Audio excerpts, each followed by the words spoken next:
Hello. Hello.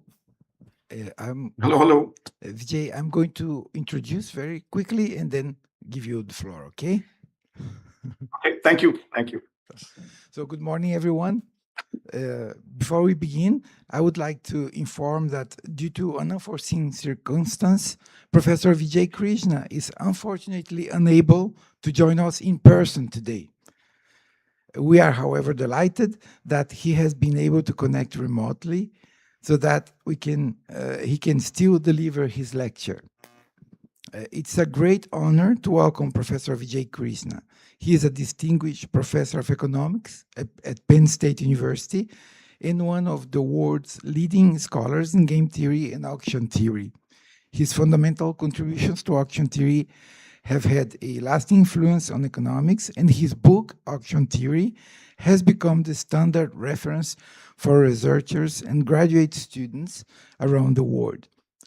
Professor Krishna, thank you very much for joining us today. It is both a great pleasure and a great honor to have you with us.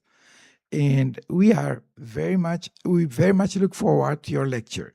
The floor is yours. Okay. Thank you very much, Mauricio.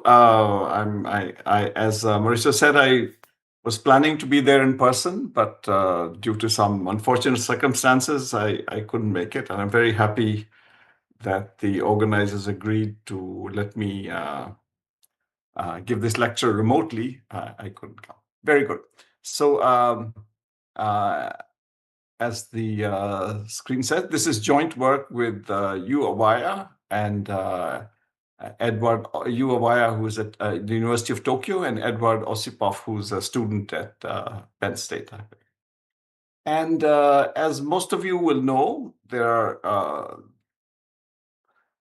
a large literature on comparing different kinds of auction forms, largely on the basis of either revenue, so which auction is better from the perspective of the seller in terms of the seller's profits or revenue, or in terms of efficiency, which is which auction form allocates the object or objects more efficiently than another.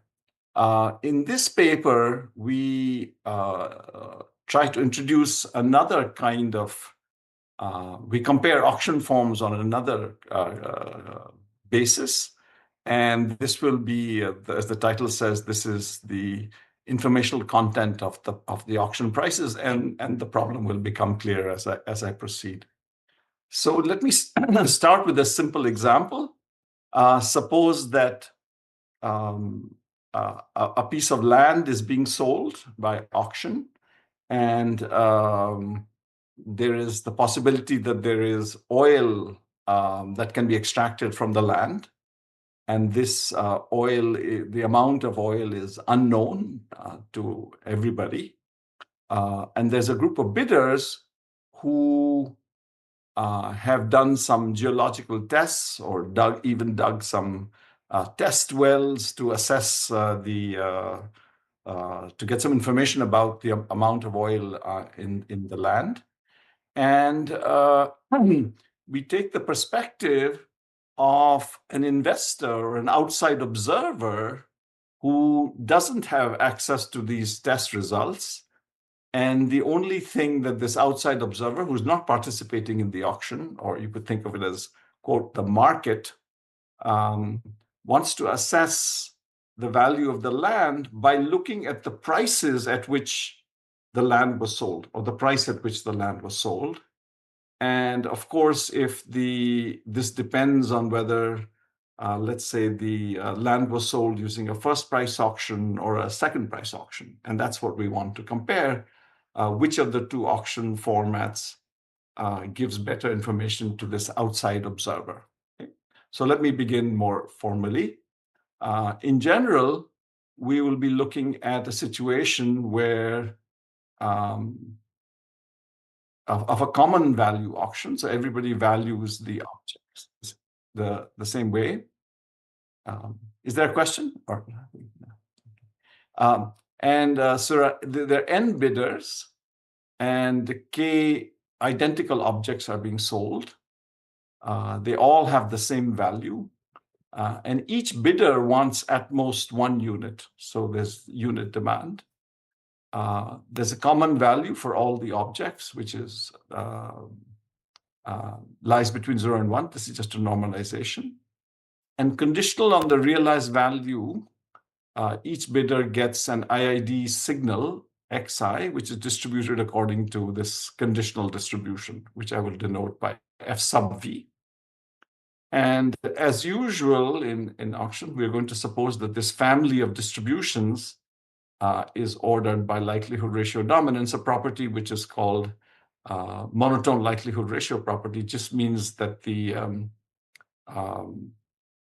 higher V's likelihood ratio dominate lower V's, or smaller V's. In particular, that means that if V is bigger than W, then FV stochastically dominates FW. And we're going to look at 2 different kinds of auction formats. So the objects are sold either using what's called a discriminatory auction. In a discriminatory auction, both are sealed bid auction. In a discriminatory auction, bidders submit sealed bids, and the K highest bids, because there are K objects being sold, are awarded objects. They're the winning bids. And each bidder then pays his or her own bid. This corresponds to like a first price auction when K is 1. When there's only 1 object, this is like a first price auction because you pay what you bid. Alternatively, they could be sold using what's called a uniform price auction. In a uniform price auction, everybody pays the same price, and the same price is the highest rejected bid. So it's the K plus first highest bid. So if 3 objects are being sold, then it's the 4th highest bid. Everybody pays the 4th highest bid. And this is a generalization of the second price auction when there's only a single object, because in the second price auction, the highest losing bid is the second highest bid. So in this picture, you can see what's happening. In a discriminatory auction, the graph is all the bids that are received. They are placed in decreasing order, and the 3 highest bids are awarded objects, and the total revenue to the seller is then the area underneath this. So the first bidder pays this price, the second bidder pays this price, the third bidder pays this price, third highest bidder, and these are all these bids are not awarded objects because there are only 3 objects. In a uniform price auction, we again do a ranking of the bids just as before, but the rule is different. Now everybody pays the 4th highest bid. Right? So this is corresponds to a second price auction when K is 1. In both auction formats, it is known through the work of Milgram and Weber and others that there's a symmetric equilibrium bidding strategy, and these strategies are strictly increasing. It's not hard to show. So we, in our model, there's an outside observer. Think of him as an investor or interested investor. He's interested in the value, the true value V. He doesn't have access to these test results or anything. He observes only the price at which the object is sold, or the objects are sold. So in the uniform price auction, the price is as I said, the highest losing bid, which is the K plus first highest price. So the observer, by inverting the equilibrium strategy, can learn the private information, which I denote by X. This is, you think of this as the results of the tests that the bidders use. So the observer can learn the K plus first highest signal by just observing the price, because you can invert the price as the K plus first highest bid, you invert it and you get this. And here we assume that only the uniform price is revealed, and there's an example of US electricity auctions where that's the case. In the discriminatory auction, there isn't a single price. There are k different prices because different bidders pay different prices. Everybody pays their own bid. And we assume that the highest price is revealed, but also other things may be revealed, but we don't care about that, as you'll see why. And so in this case, since the highest price is revealed, the observer learns the highest signal, the value of the highest signal, which is denoted by x11. So this is the highest order statistic out of n independent draws, conditionally independent draws. For example, when in the United Kingdom, when they sell government bonds, the results of the auction are the highest, the lowest, and the average price. We don't care about all the lowest and the average price, just the highest price. So as an example, this is an auction conducted in March, and the range of bids that the results are that are reported are the highest accepted price and the lowest accepted price. This is this thing, and also the average price. So these are the things that are revealed, and that's. But we only, as I said, we will only care about the highest. Okay. And so the question in this paper that we address is, when is it that the discriminatory auction is more informative than the uniform price auction? That's the question. More informative from the perspective of an outside observer who only sees the results of the auction, doesn't know what's going on inside. So is it possible to ask a question? Yes, of course. Like in the discriminatory, I think the first k bits are the prices that are paid. Why it is only the fact that the highest one should be revealed? No, it's we're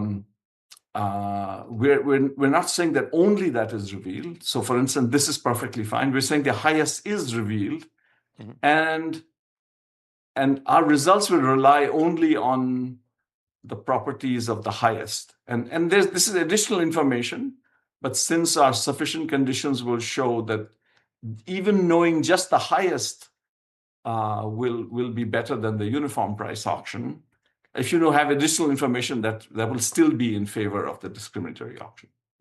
Does that answer your question? Thank you. Okay, yeah. So it's not that that's the only information that's available. So for instance, here, the highest, the lowest, and the average is known. It's just that we will show that just knowing the highest is good enough. And if you have other information, that only improves is in favor of the discriminatory auction. Okay. So this question then reduces to the following question in statistics almost. When is the highest order statistic more informative than the k plus first order statistic, and for some arbitrary k? So if k is 1, if there's only one object being sold, it's asking when is the highest order statistic more informative than the second highest order statistic, if k is 1. But in general, our problem will allow for arbitrary k. So in this paper, we identify some sufficient condition for the highest order statistic to provide better information than lower order statistics. And these conditions will involve the number of objects, the number of bidders, and the shape of the underlying distributions. And this will become clear. These conditions are sufficient, they're not necessary, but they're in some sense qualitatively necessary. So again, this will also become clear as I go. So how does one compare to order statistics? Well, Blackwell, in his famous paper, defined an experiment as a family of conditional distributions. This is the distribution of signals, the test results, if you will, from the geological tests, conditional on the true value. And if you think that if there's a lot of oil under the ground, then you're likely to receive higher signals stochastically. And this is the whole family of distribution. Equivalently, we can think of an experiment as a family of random variables indexed by V also. Yeah. So this is F given V is the distribution of XV.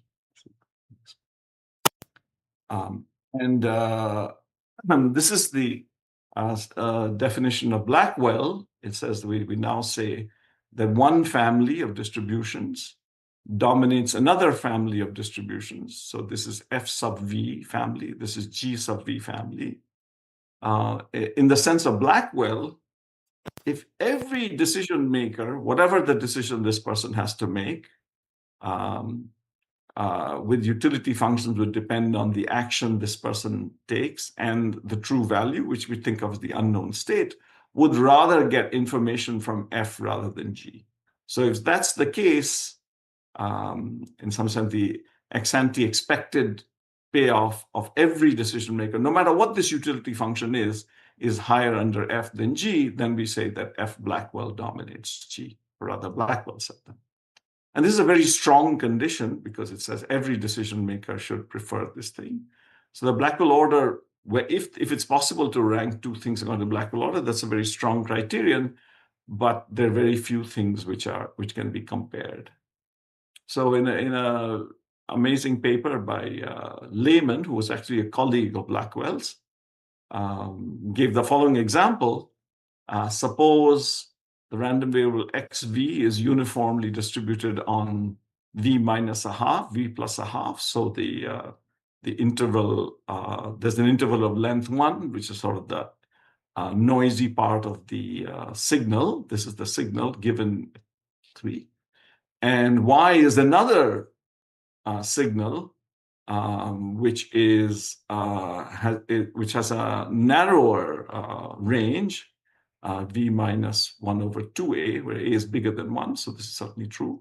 So intuitively, you would think that this is providing, y is providing better information than x because it is less noisy than x is, given a particular value of v. The range of y is smaller than the range of x is. But however, it turns out, this is Lehman's example, that, for instance, if y is equal to, ranges between v minus a third and v plus 1/3, you would think this would be better than x. It does not Blackwell dominate this. Even this simple thing is too strong for Blackwell.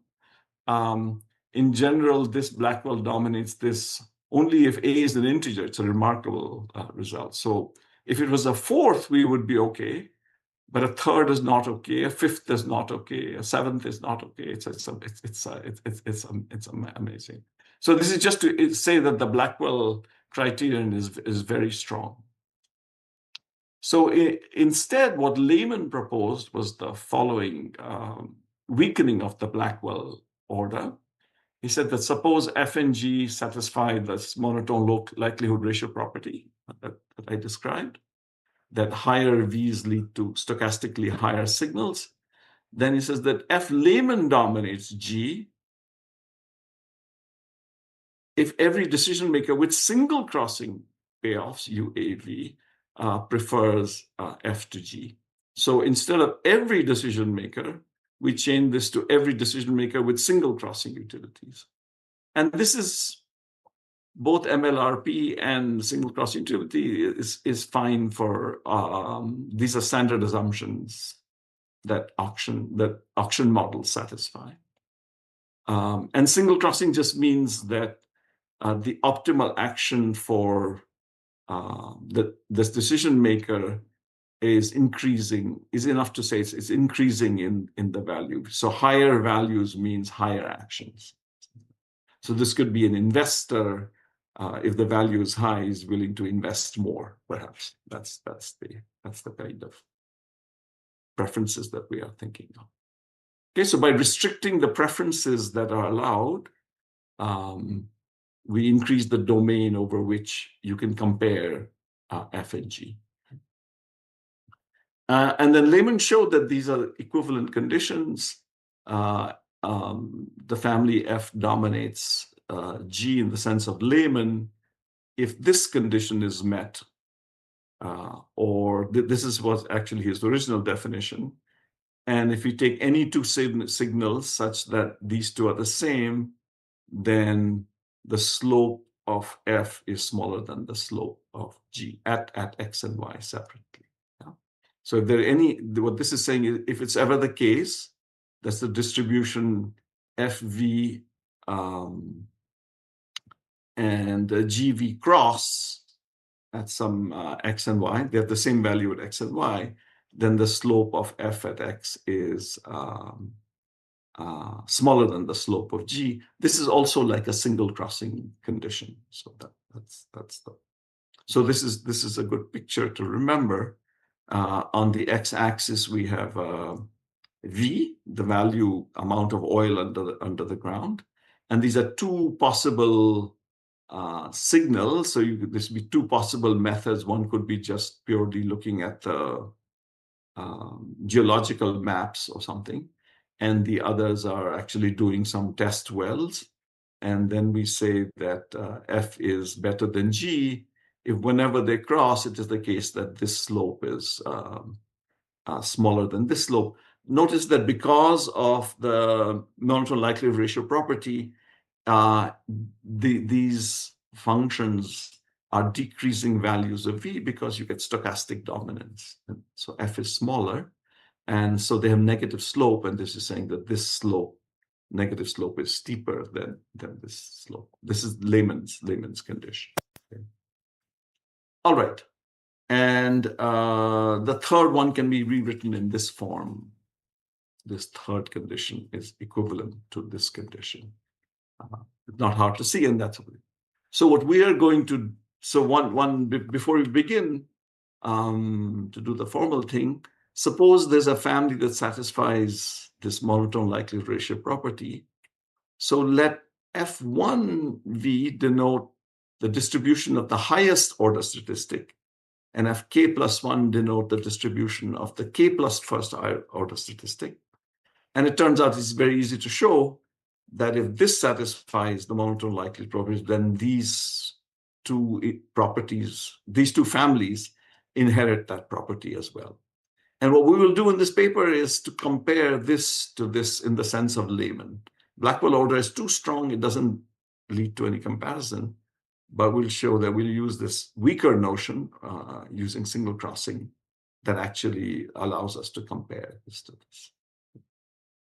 So what's the trade-off of this thing? So right now you should just think we're moving, we don't need to think about auctions anymore for a little while. All that's happening is that the outside observer, in one case, observes the best test result, the one with the most favorable test result, and in another case observes the k plus first best or the highest rejected, or the test result of the highest rejected bidder, the corresponding to the highest rejected bidder. And what is the trade-off? The trade-off is that this is quite likely to be high because for this to be high, you only need one signal to be high. So if you say, oh, when is this more than 5, right? Well, at least if even 1 is higher than 5, then this will be higher than 5. And for this to be higher than 5, you actually need k plus 1 signals which are higher than 5. And this is definitely more likely than this. So this occurs more frequently.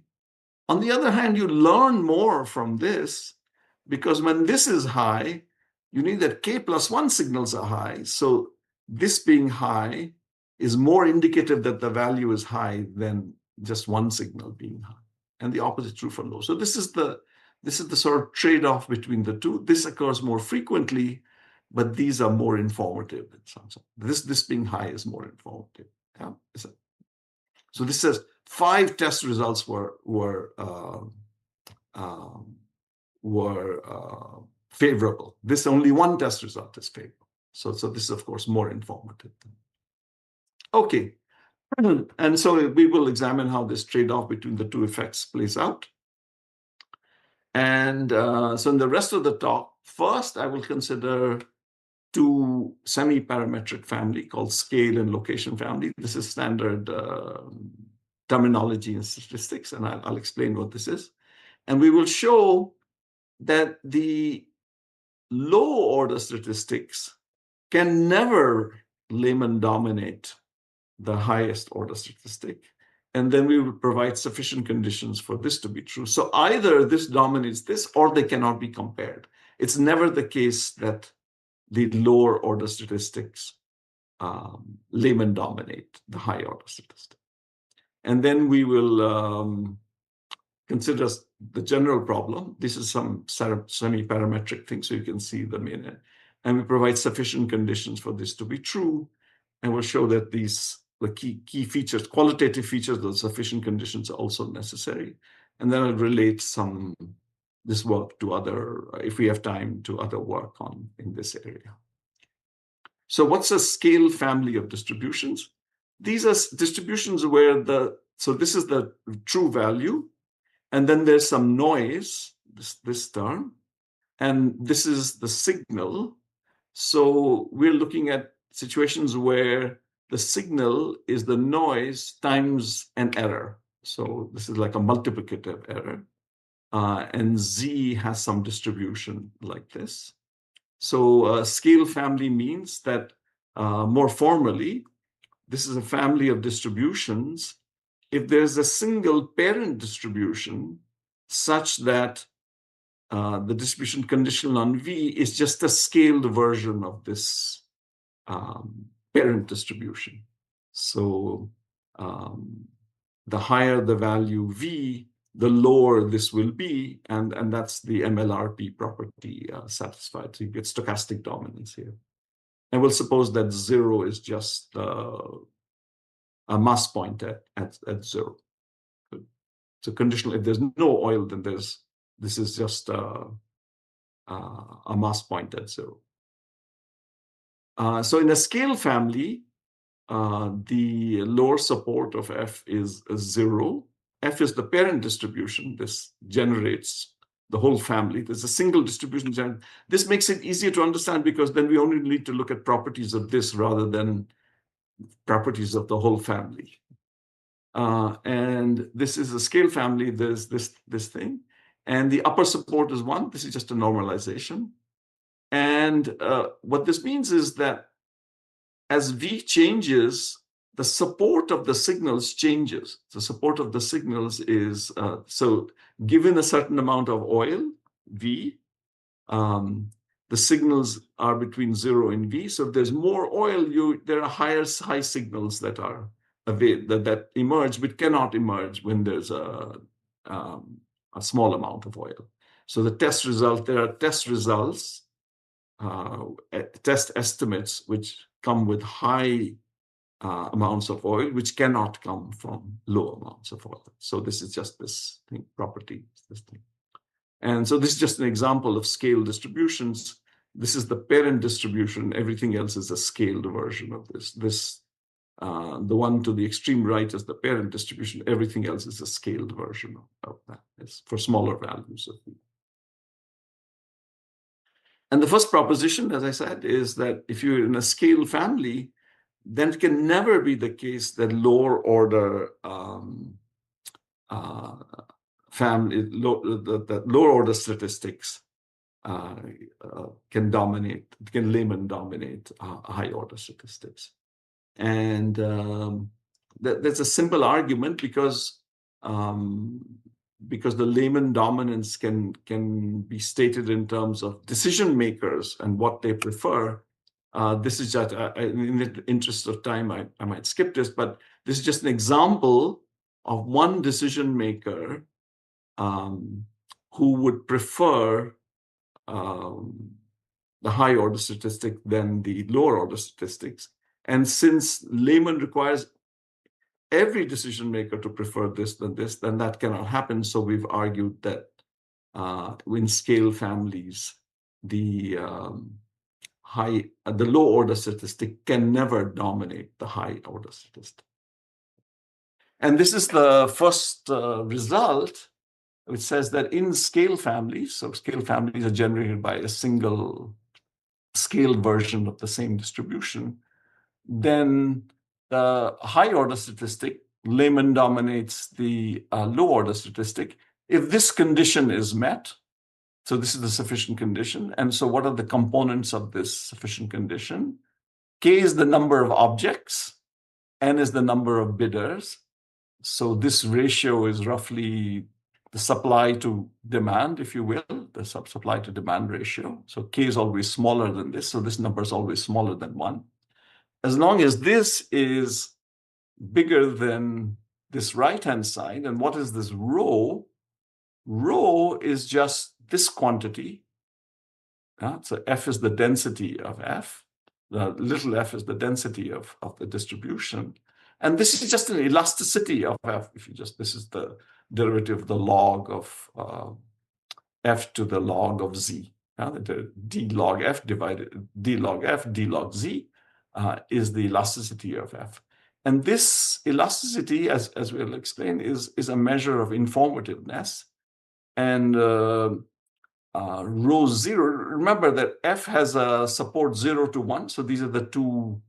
1 is the right endpoint of the support, and 0 is the low endpoint of the support. And here we're just taking limits. This thing happens. And it's easy to see that MLRP implies that rho prime is less than 0. That is, rho is downward sloping. So this is a number which is always smaller than this number. And so this number is always less than 1. This is also less than 1, but provided there are enough objects relative to the number of bidders, then it'll be the case that the discriminatory auction, remember in the discriminatory auction, the highest signal is revealed, is better at revealing information to an outside observer than the uniform price auction. So this is the information in the uniform price auction. This is the information available in a discriminatory auction. So this provides a ranking of the discriminatory auction when this condition is satisfied. That's one of the main results of it. So in terms of informational content, the prices in a discriminatory auction are better at informing outside observers, investors, the market, than the uniform price auction. And I should say that in the United States, there was a big debate many years ago about which format the US government should use to sell debt. And after a long period of experimentation and debate, in particular, Milton Friedman argued in favor of the uniform price auction, which is here. And this is saying that if one of the tasks of these auctions is to inform the public about the underlying economic fundamentals, then the discriminatory auction is actually better than the. As I said, in the UK, they use the discriminatory auction, whereas the US uses the uniform price auction, and this is pointing in the other direction than the one that was adopted in the US. Okay, so just to understand what this condition is, let's look at what this condition is. So, for instance, so when is this likely to be satisfied? So it's if F, remember this is that parent distribution of the scale family. If it's any truncation to 0, 1 of any distribution like this, with this rho 0 being less than infinity, then the right-hand side is less than 1. So if we think of the normal distribution, the truncated unit normal distribution, the right-hand side can be computed to be 0.29. So this is saying as long as roughly the number of objects is at least 1/3 of the number of bidders, then the sufficient condition is satisfied and the discriminatory auction is better. For the truncated exponential, this number is, the right-hand side is about 0.42. It's saying as long as there are that many objects. And truncated Gumbel, it's this. And you can compute this number very easily for any this thing. There's a special case if the parent distribution has constant elasticity, which is z to the power a for some a bigger than 0, then this right-hand side is 0, and the sufficient condition says it's always okay. Doesn't matter what K and N is. Yeah, that's. So this is the best case for the sufficient condition is constant elasticity, because then this is the same as this. This becomes 1. 1 minus 1 is 0. So there's no restriction on K and N. All right. When does it fail? When it fails, for instance, if F is the log normal distribution, then it turns out that rho 0 is infinite. For the log normal, this is infinite. So if that's infinite, then this is 0, and then K has to be less than 1. So this cannot be satisfied. And again, if it's something like the beta distribution, so rho 1 is 0 there, then again, this is impossible to satisfy. And of course, if it's too small, then this is cannot be satisfied. Okay. I only have 10 minutes, so I'll skip the proof. Proof is not very hard. It relies on the fact that the cumulative distribution of the K plus first order statistic is just of the binomial distribution. It's like the expression of the binomial distribution with this success probability. It's 1 minus FV is the success probability. So because this is saying that what's the likelihood that the K plus 1 first order statistic is less than X, that's what the distribution means. Well, it could be that there's nothing above, which is J equal to 0, or 1 above, or 2 above, up to K above. And that's this binomial distribution. And then some routine calculations just show you that this sufficient condition is satisfied, and I won't go over those in the interest of time. With these calculations, that slope condition that I mentioned, you saw in the picture, reduces to this formula. And since this is decreasing, this is always bigger than rho 1, and this is always smaller than rho 0. So a sufficient condition is this, which is equivalent to the star condition that I have. All right. So in the scale families, the error is multiplicative, but there are also what statisticians call location families, where this is just like an additive error. And it's not hard to see that you can transform location families to scale families with the exponential transformation, or go from here to here with the logarithmic transformation. And then we get this corresponding result that says that it's the same conclusion. The discriminatory auction is better than this, but now the condition is slightly different. Instead of rho, we have this R, which is the reverse hazard rate of this. And again, you take some limits. And so this is just I'm saying whether it's a location or a scale, the result is the same. The conditions are slightly different.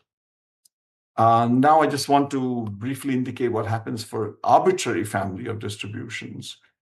And in this family of distributions, what happens is that the FV is a distribution of signals. So given a certain amount of oil, true state of nature, that given a certain amount of oil, the signals come between alpha V and omega V. We leave this completely arbitrary. But we, of course, impose the constraint that the likelihood ratio property holds. And that means that both of these have to be increasing in V. So the support has to at least weakly move to the right as the value increases. So again, it says more the oil, the higher the support of the signals. And now it turns out that it is possible that the lower order statistic is better than the higher order statistic here. For instance, this is an example where this happens. This is not in a scale family, and it's not in a location family, but this is possible here. And now the theorem, the sufficient condition, says that this Lehman dominates this. This is the discriminatory auction dominates the uniform price auction. It's a similar expression, except this is a more complicated function. It's not, because the reason is that in the other location family, there was a single distribution F which generated everything. So it was just the properties of F. Here, this is arbitrary. The family is arbitrary. There's no single distribution. And this is this quantity here,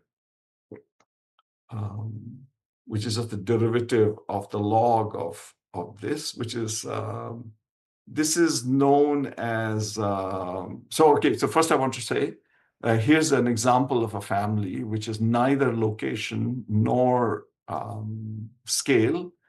And in this example, this condition is satisfied, and the right-hand side is about 0.27. So again, approximately, as long as the number of objects is about a little more than a quarter of the number of bidders, this is the sufficient condition is satisfied. This is a standard definition in statistics. The score is the derivative of the log likelihood function. And what we're looking at is not the score, but something like the cumulative score, which turns out to equal this quantity.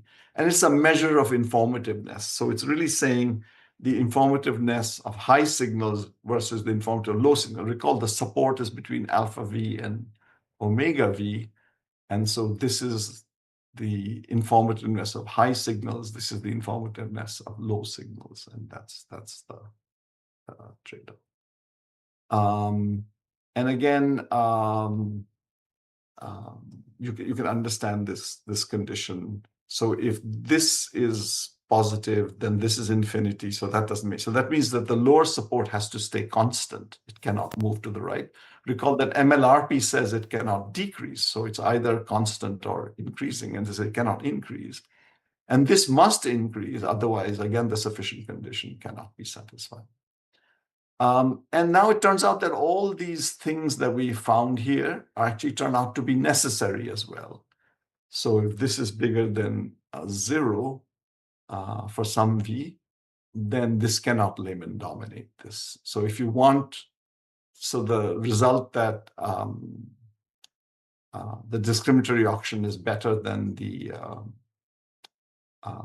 uniform price auction, a necessary condition for this is that this not move. The lower support has to be the same, and there similarly all these conditions that I said they turn out to be necessary, and the arguments are a little tricky. This is an interesting result that says that suppose that the number of objects. Just think of this. Suppose this is fixed. So we look at a sequence of auctions where there are 7 objects being sold, and we ask what happens as the number of bidders increases. It turns out that ultimately it will not be the case that you get Lehman dominance. So ultimately the relation between the discriminatory and the thing has to fail. So it must be that for this result to hold, as the number of bidders increases, it must be the number of objects also increases, and objects being sold. So it's fine to say we are looking at a sequence of auctions where the number of objects is 1/2 the number of bidders, but you cannot fix the number of objects to be 7 and then hope that this will be true as the number of bidders increases. That cannot hold. I only have 3 or 4 minutes left.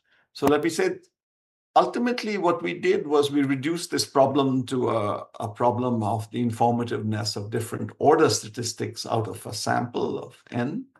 And this can be applied to other situations as well. So for instance, jury voting. So a jury has to decide whether to convict or acquit a defendant. And each of the jurors gets some private signal xi, so maybe some how they interpret the evidence is this thing. And we're assuming that the jurors have the same preferences. They would like to acquit the defendant if he's in fact innocent, and convict the defendant if he's in fact guilty. And In many countries, the unanimity rule is used. That is, the jurors to find somebody guilty. In the US, for instance, of a serious crime, all 12 jurors have to say guilty. If a single juror says innocent, then the person is acquitted. And so we'll look at, let's say, the K voting rule, in a voting rule indexed by K, which means that there are K innocent voters, and then turns out unanimity rule is K, majority rule is this, and through some manipulation, one can sort of show a sufficient the unanimity rule to be welfare superior to the majority rule. And we're using the same the theorems that I described. In scale families, a sufficient condition for this to be true is that this is K over N is a half, is majority rule. If this half is bigger than this quantity in scale families, then the unanimity rule is welfare superior. The interesting thing here is this conclusion doesn't depend on the relative weights.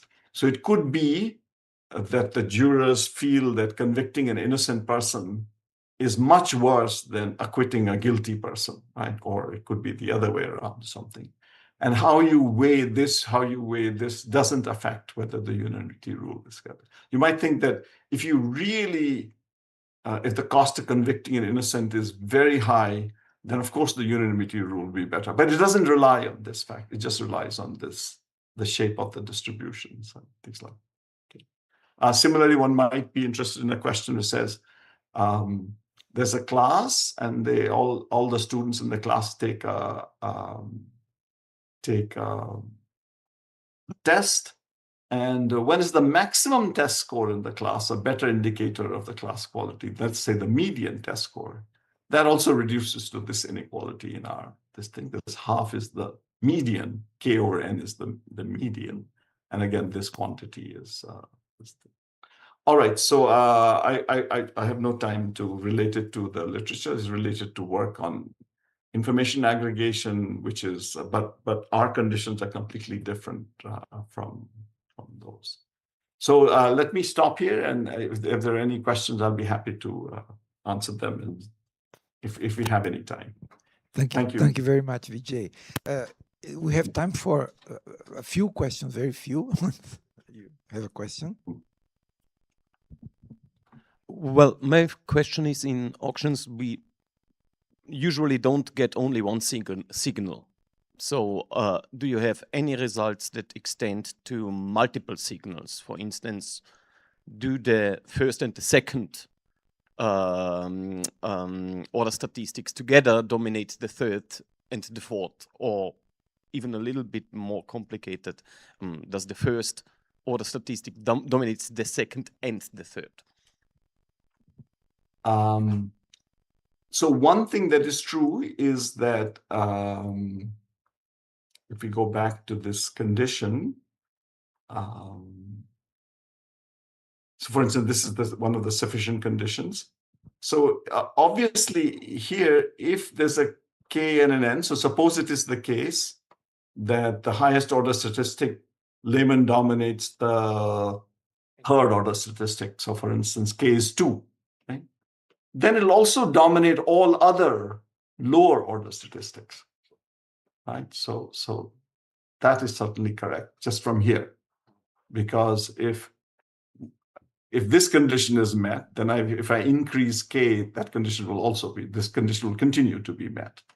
So that's the only thing we can say here, I think. So if the highest order statistic dominates the third highest statistic, then it also dominates the fourth highest statistic, the fifth order statistic, the seventh order. So if there's some information which has 3, 4, 5, then that will still be correct. But other than that, we don't have any. It's very difficult to say what happens when, let's say, somebody. So remember, I said that in the discriminatory auction, we're assuming that the highest signal is revealed, But typically there are other things also, the average signal, average bid is revealed, etc.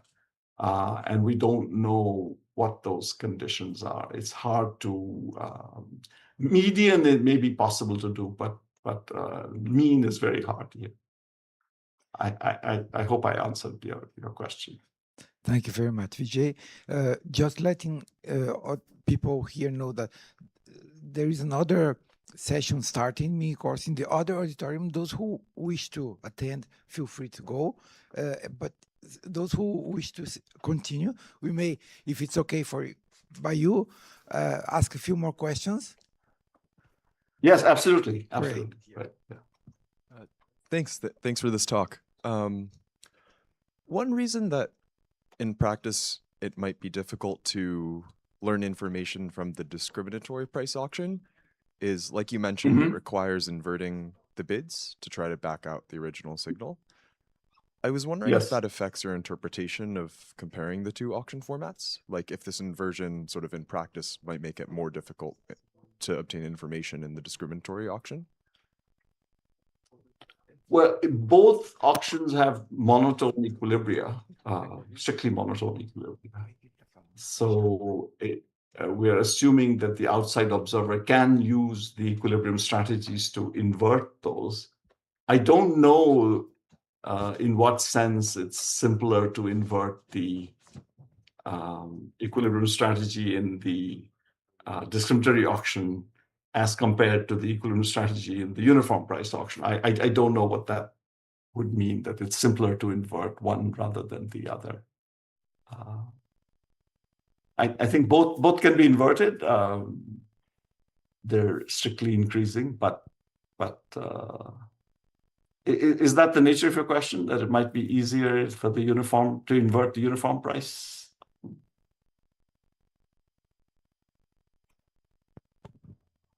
Yeah, I guess I was thinking this probably falls, I don't know if this falls exactly in the scope of your model, but if you had, say, uniform price auction with unit demand, then you can, people end up, if signals, well, actually, no, never mind. So I see what you mean. It might not be, it's not clear to me which direction the comparison runs, in which one is easier or not.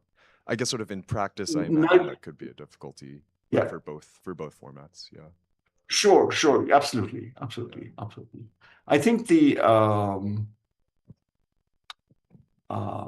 because these are common value auctions, so it's not as if the bidding in the uniform price auction is any easier in some sense. There's no dominant strategy like there would be in private value auctions. So the identity function is, of course, easy to invert, but these are common value auctions, so that's not the case. One question, Vijay. You mentioned treasury auctions, right? However, treasury auctions are closer to share auctions, where K would be like kind of absolutely. I mean, one thing is, in this model, we're assuming that bidders want a single unit, which is not the case in treasury auctions, for instance, as you said, that they're share auctions. So there could be, it could be that each bidder has a downward sloping demand for treasury bonds. But the thing is that auction theory fails at that point. Once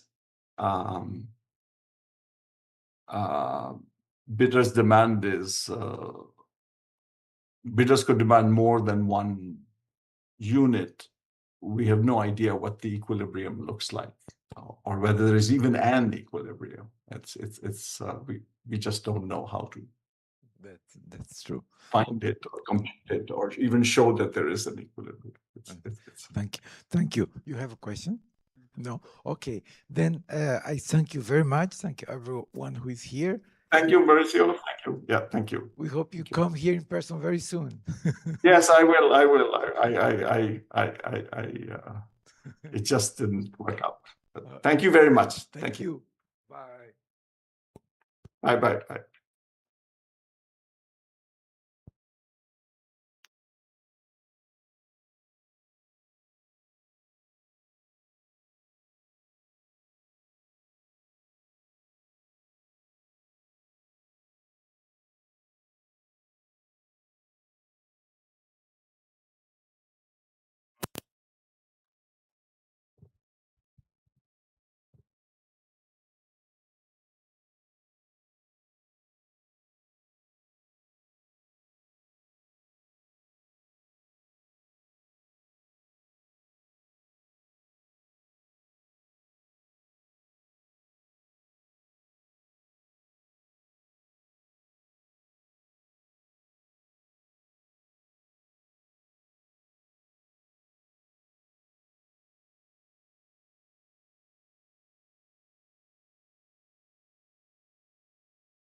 Hello. Hi, Rabba. Hi. Can you hear me? Hi. Hello. Yes, I hear you. Do you hear me? Excellent. This is Tilman. Oh, hi. Don't know. Oh, there is a camera here. Interesting. I think we have a couple of minutes.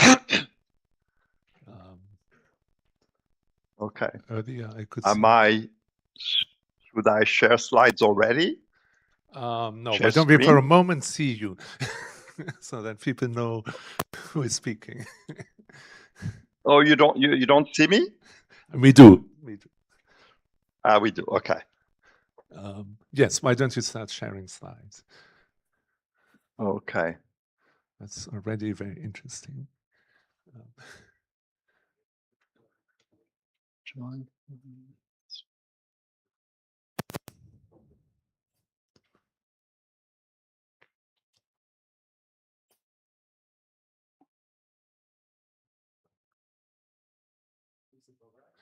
I'm not sure that this screen should be showing here. This is an It's Elsevier not screen. this one. Yes, this one. That looks more plausible. Yes, sorry. That's good. That's good. If you can make it full screen, that's even more successful. Yes. Oh, I'm not able to. 1 second. Need to save it. Ah, that's the problem. Wow.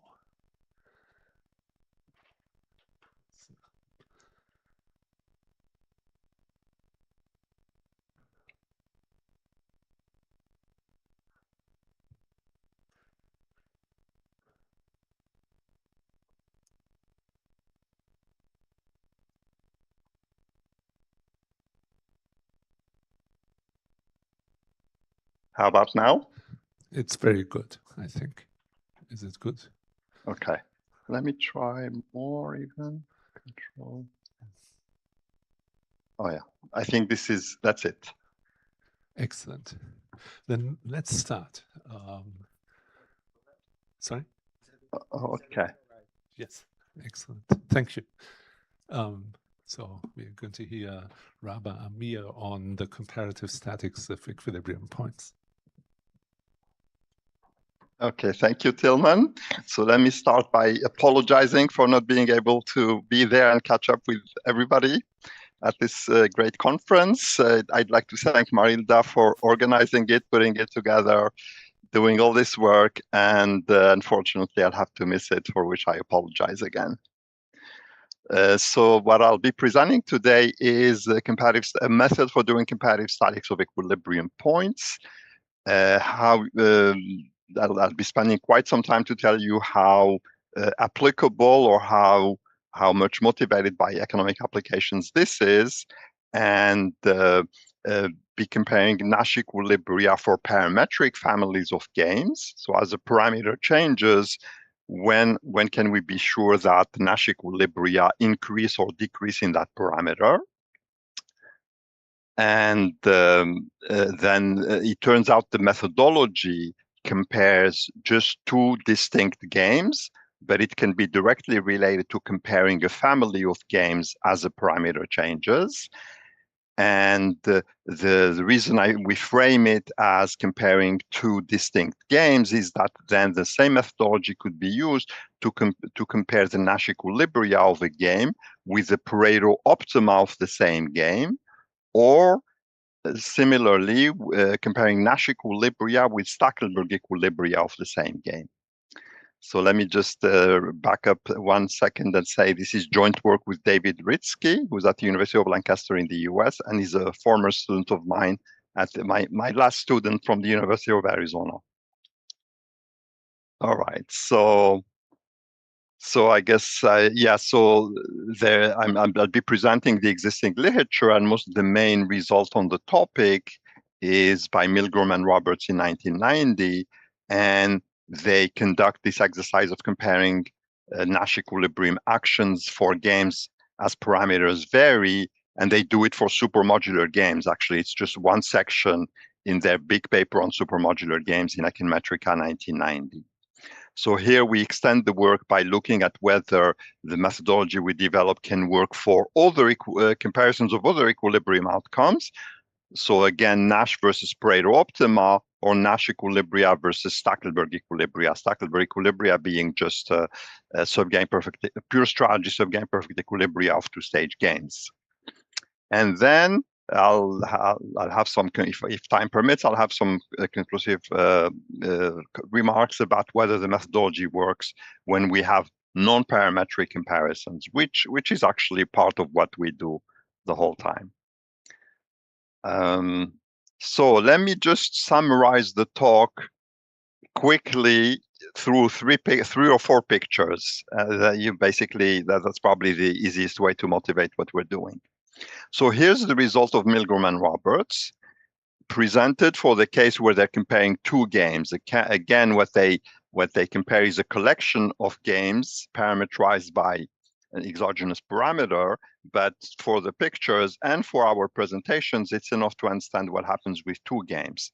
So think of what's being graphed here as the reaction curves of for pictures, I'll be presenting the two-player case. Most of the results I'll present are valid for n players. So think of the blue curves as being set-valued functions, because there's nothing in this theory that limits reaction curves to be single-valued or best response maps to be single-valued. But for pictures, they'll be single-valued. There's also nothing restricting them to be continuous. They can be single. They can be multi-valued, increasing correspondences. So think of the blue curves as corresponding to the low game, the game when the parameter is low, and the red curves as being the same game when the parameter is high. And so in the graph, as you see, what happens going from the blue parameter to the red parameter is that both reaction correspondences rather pointwise shift upwards in both cases.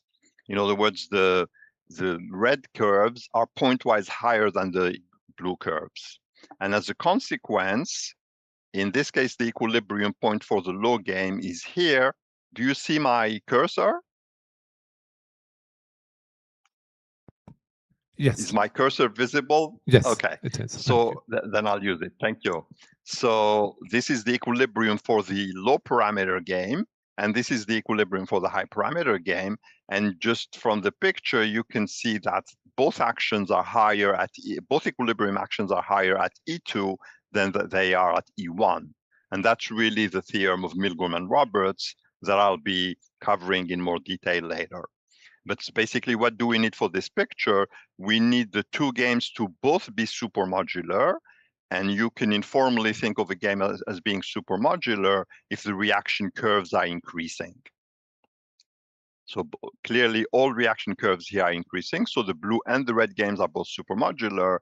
And the other key hypothesis that we need is that when the parameter increases, so from the blue value to the red value, both reaction correspondences shift upwards. So that's the theorem of Milgram and Roberts in a picture. Then here's a picture saying that, for instance, if we have submodular games, so submodular games are those for which reaction correspondences are downward sloping. Again, we go the same setup. We go from a blue game for the low parameter value to a red game for the high parameter value.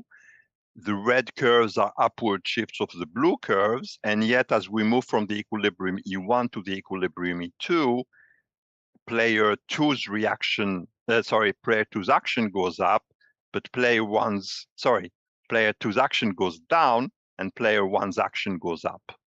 So we don't have monotone comparative statics of actions here. And the hypothesis that changed with respect to the previous case is that we now have a submodular game and not a supermodular game.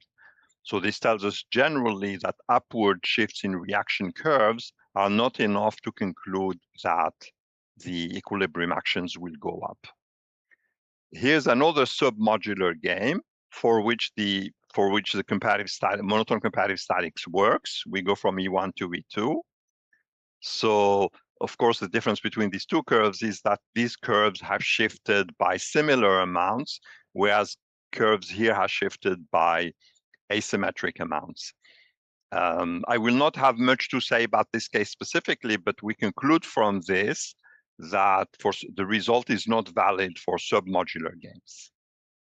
And then here's a game that's neither supermodular nor submodular, but it has continuous reaction curves. So we get existence here by using Brouwer's fixed point theorem. And here again, going from blue to red corresponds to upward shifts in both reactions, and yet the equilibrium goes up for player 1, but down for player 2. So again, in the setting of Brouwer, upward shifts or continuous reaction curves, upward shifts in the reaction curve need not lead to monotone comparative statics. It maybe not. So let me just say that the pictures are nice in the ways I mentioned already. They picture things that are, let me go back to this case. They picture continuous reaction curves. This is not needed. They picture single variate reaction curves. This is not needed because supermodular games are defined by reaction curves being monotonic as correspondences. And you can think of the notion of monotonicity that we use. It's called monotonic correspondence is what's in the literature on supermodular games called an ascending correspondence. And you can think of it as being defined by, it's a correspondence that has minimal and maximal selections. So it's compact valued. It has minimal and maximal selections that are increasing functions. So you can think of these as being selections from the actual full-fledged multi-valued correspondences because we just graph them for simplicity to be continuous and single-valued. The other aspect in which the picture is simplified is that I've always shown you pictures with unique pure strategy Nash equilibria. And again, in this talk, we're only interested in pure strategy Nash equilibria. And so I've graphed them to have unique equilibria. But this is just for the simplicity of the picture. They could have multiple equilibria. And for supermodular games, we know that there always exists a minimal pure strategy because existence is gotten from Tarski's fixed point theorem. We know that there will always exist a minimal equilibria in the product order on the strategy sets across the players, as well as a maximum equilibrium. And it turns out, if we're talking about monotone comparative statics, in case of multiple Nash equilibria, it's only the extremal equilibria, the minimal one and the maximal one, for which it is always well defined to say we have monotone comparative statics, both because the result actually works, the Nash equilibrium actions increase under the conditions of this result of Milgram and Roberts, but also because if you have multiple equilibria, then, and we're comparing the equilibria of the game at two different parameters, there's nothing that guarantees that the cardinality of the equilibrium set remains constant as we move from the blue to the red game. So here's a picture showing, illustrating what I just said. So if we have the blue curve, so I graphed the picture for symmetric games. That's just for simplicity. Exactly the same thing happens for asymmetric games. So we have the blue game has three equilibria, the minimal one, the middle one, and the maximal one. Then the parameter shifts up. We go to the red reaction curve, and we have, again, a minimal, a middle, and a maximal. And you can see that the minimal equilibrium has increased thanks to the shift. The maximum equilibrium has also increased, but the middle equilibrium has decreased. And under the right conditions, this phenomena is actually a generic phenomenon. If you have multiple equilibria, they cannot all move in the same direction. This is something that Samuelson noticed already in the 40s, and there's a paper in JEL, a paper he called the phenomena he called the correspondence principle, which basically showed that if you have multiple equilibria, there's an alternation. The You know, like if you have 3 equilibria, 1 and 3 go up, 2 goes down. If you have 5, then 1, 3, number 1, number 3, and number 5 go up, number 2 and number 4 go down, etc. And so the result of Milgram and Roberts really speaks of monotone comparative statics only for the minimal and maximal equilibria. All right, so I'm done now summarizing the setup, at least in this informal way. And let me summarize what we do in this paper, at least as far as the theory goes, in one simple picture. We have a game here that is neither supermodular nor submodular. Look at the blue game for the low value of the parameter, these 2 curves. Again, I have a single equilibrium here, but that's not necessary. And then the parameter goes up, the reaction curves move from blue to red. We are here, this is the unique equilibrium in the picture. Uniqueness is not important. And the result says, if you look just at the picture, indeed, we have monotone comparative statics. This Nash equilibrium has equilibrium actions that are higher than this one. And what makes it work in this picture, that we do have monotone comparative statics of Nash equilibria, is that we're able to insert a fictitious game that is not part of the model, and it's the one shown with green reaction curves.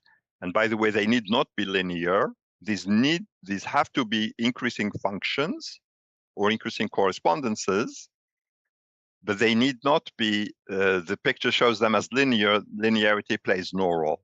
But the result is, if we're able to find out of the data of the game, that is the games described by the payoffs of the red game and the blue game, if we can construct from that a fictitious game whose reaction curves are sandwiched in between the reaction curves of the original 2 games in this way, then the Nash equilibrium actions of these fictitious games are higher than the blue and lower than the red. And therefore, going back to the original question, the red equilibria are higher than the blue equilibria. And if I say a game has higher equilibria than another game, again, I'm really a priori only talking about the extremal equilibria for reasons I explained 2 minutes ago. I say, you know, it's just a quick speech to say the equilibrium set is higher. I don't mean every single equilibrium to be higher, because that's generically impossible. So that's the short summary of the paper. And then the rest of the paper shows you how to use this methodology to compare Nash equilibria and Pareto optima, or Nash equilibria and Stackelberg equilibria. And of course, I'll have a number of applications showing how this result improves over Milgram and Roberts for certain classes of games. If you're really just interested in supermodular games with a continuous parameter space, then the results do not necessarily apply, and we have to stay with the Milgram and Roberts result. By the way, the Milgram and Roberts result was independently obtained in a paper by Matt Sobel, which ended up not being published, but the 2 works were independent. So here's the setup. Yes, here's some quick references. Echenike is the last paper. Yeah, here's the Sobel paper I mentioned. Maybe I have to say that Dixit has a paper where he uses the implicit function theorem, you know, the usual method we teach graduate students how to do comparative statics with, using the implicit function theorem, differentiating first order conditions. And he comes in that limited setting with little generality. He does come across a lot of the phenomena I talked about still, like the correspondence principle. Echenike has the latest important elaboration on Samuelson's old paper. All right, so first we need to define what's a supermodular game. So a supermodular game is a game where the action space AI is a complete lattice, so a partially ordered set where the operations of sup and inf preserve, you know, you can find the sup and inf in the lattice. So the lattice is closed with respect to the operations of taking sups and inf in the partial order of the lattice.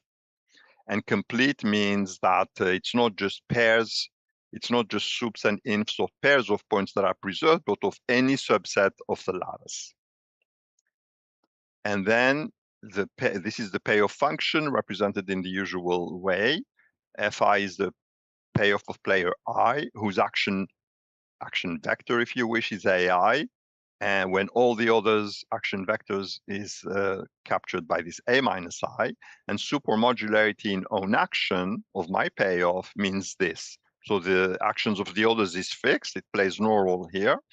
And it just says that my payoff at the soup of any two of my actions, so think of these as vectors, for instance. It's far more general than vectors in Rn, but in most applications, we're talking about vectors in Rn ordered by the coordinate-wise vector, the coordinate-wise partial order, sorry, where a vector is larger than another one if it's larger in every coordinate in a weak sense. So f of the soup of 2 points or 2 vectors plus f of the inf of the same 2 points is larger than f at each of the sum of f at each of the 2 points. Yeah, so I don't have it here, so let me just, okay. The easiest way to get intuitive insight into what this condition means is if we go to the case where f is a twice continuously differentiable function of my action vector, then this is the same as saying the cross partial derivative of fi with respect to any two coordinates of my action ai is greater than or equal to 0. Of course, this only works for real vectors. If you are in some abstract other setting, there's no analog to this, but this is just usual notion of complementarity, going back to Samuelson and others, and even earlier, where supermodularity is basically the same thing as the positive cross partial with respect to any two pairs of actions. Then we need the property of increasing differences, which is very similar, but increasing differences will be in my own action and the other guy's actions.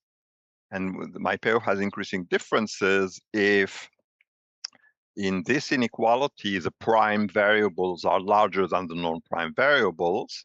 So if when I raise my action from AI to AI prime, while the other guy is using his high action, then increasing my action leads to more gain in my payoff, plus or minus, more gain than when I do the same increase in my action from AI to AI prime, while the other guy is using lower action.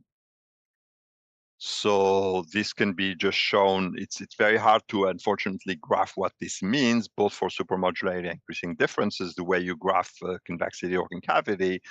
But again, the easiest way to get insight into what it means is to go to the real vector case, with twice continuous differentiability. This is the same thing as saying, is equivalent to saying that the cross partial of fi with respect to any one coordinate of my action vector and any one coordinate of anybody else's action vector is positive. So it's again a notion of Samuelson Edgeworth or Samuelson complementarity across the two vectors, or across my vector and the big vector of everyone else. And here's the Milgram-Roberts result that I mentioned earlier, stated formally now. I just described it in a picture. So if I have a game with a parametric family of games, so T is a parameter, and T usually in their result, T lives in some partially ordered set. And the game has to be supermodular for each T. So in other words, satisfy these two conditions for each value of T. So the whole family is supermodular. And this is the condition that catches that when the parameter goes up, the reaction correspondences shift up is here. And that just required for the shift upward of reaction correspondences when the parameter goes up, I need to guarantee that my payoff has increasing differences in my action vector and the parameter. So increasing differences in these two. So in this condition, A minus I is fixed. This has to be true for every A minus I. And when that's true, then if I want to get my reaction curve, I maximize my payoff with respect to my action. I treat this as fixed, so I don't look at it, and I treat t as a parameter. So this is the best response. The maximizing my pay, to get my reaction curve, I solve a parametric optimization problem where t is the parameter, ai is the action, and this just follows from Topkis's theorem that the minimal selection ai star and the maximal selection of ai star are both increasing functions of t. So that's Topkis's theorem is directly used both to get that the reaction, that these conditions imply increasing reaction curves, and in here to imply that the reaction curve is increasing in t, which means in the graph that it shifts upward as the parameter increases. And the conclusion, as I said earlier, of Milgram and Roberts' result is that the minimal and maximal Nash equilibrium actions are increasing in the parameter. Sorry, this shouldn't be there. All right, so that's the summary of Milgram and Roberts. And in our setting, we don't deal with a full parametric family, even though it could be stated in that language, but we prefer to state it for binary comparisons. So we only have two games, and we don't have a parameter t. If you wish, you can think of these two games as corresponding to the same game when a parameter, depending on a parameter t that has only two possible values, so we only have two games. So I get rid of the notation of t because it's easier to just say that this is the hat game and this is the non-hat game. And I wish to compare the equilibrium actions of this game with those of this game and come up with conditions on the action spaces and the payoff functions such that I can do that. So to do that, we define a partial order on the space of all games. And the partial order will say that the hat game is higher in this partial order on games than the non-hat game if so this just says that the two actions spaces need not be the same across the two games.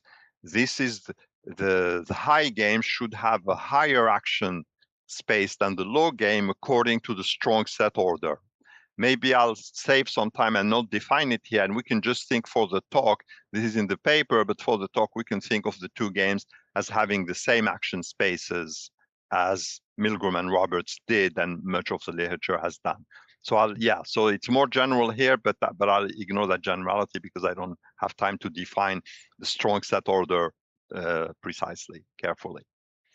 So then what we need really is we don't require the two games to be supermodular, right? So remember, the picture that corresponds to what we do is this one. And the blue and the red game don't have increasing reaction curves, so they're not supermodular games. Only the green game that you construct, you squeeze in between the other two, the real games you're interested in, only the green game need be supermodular in this construction. So the two games whose equilibria I'm a priori comparing are not supermodular.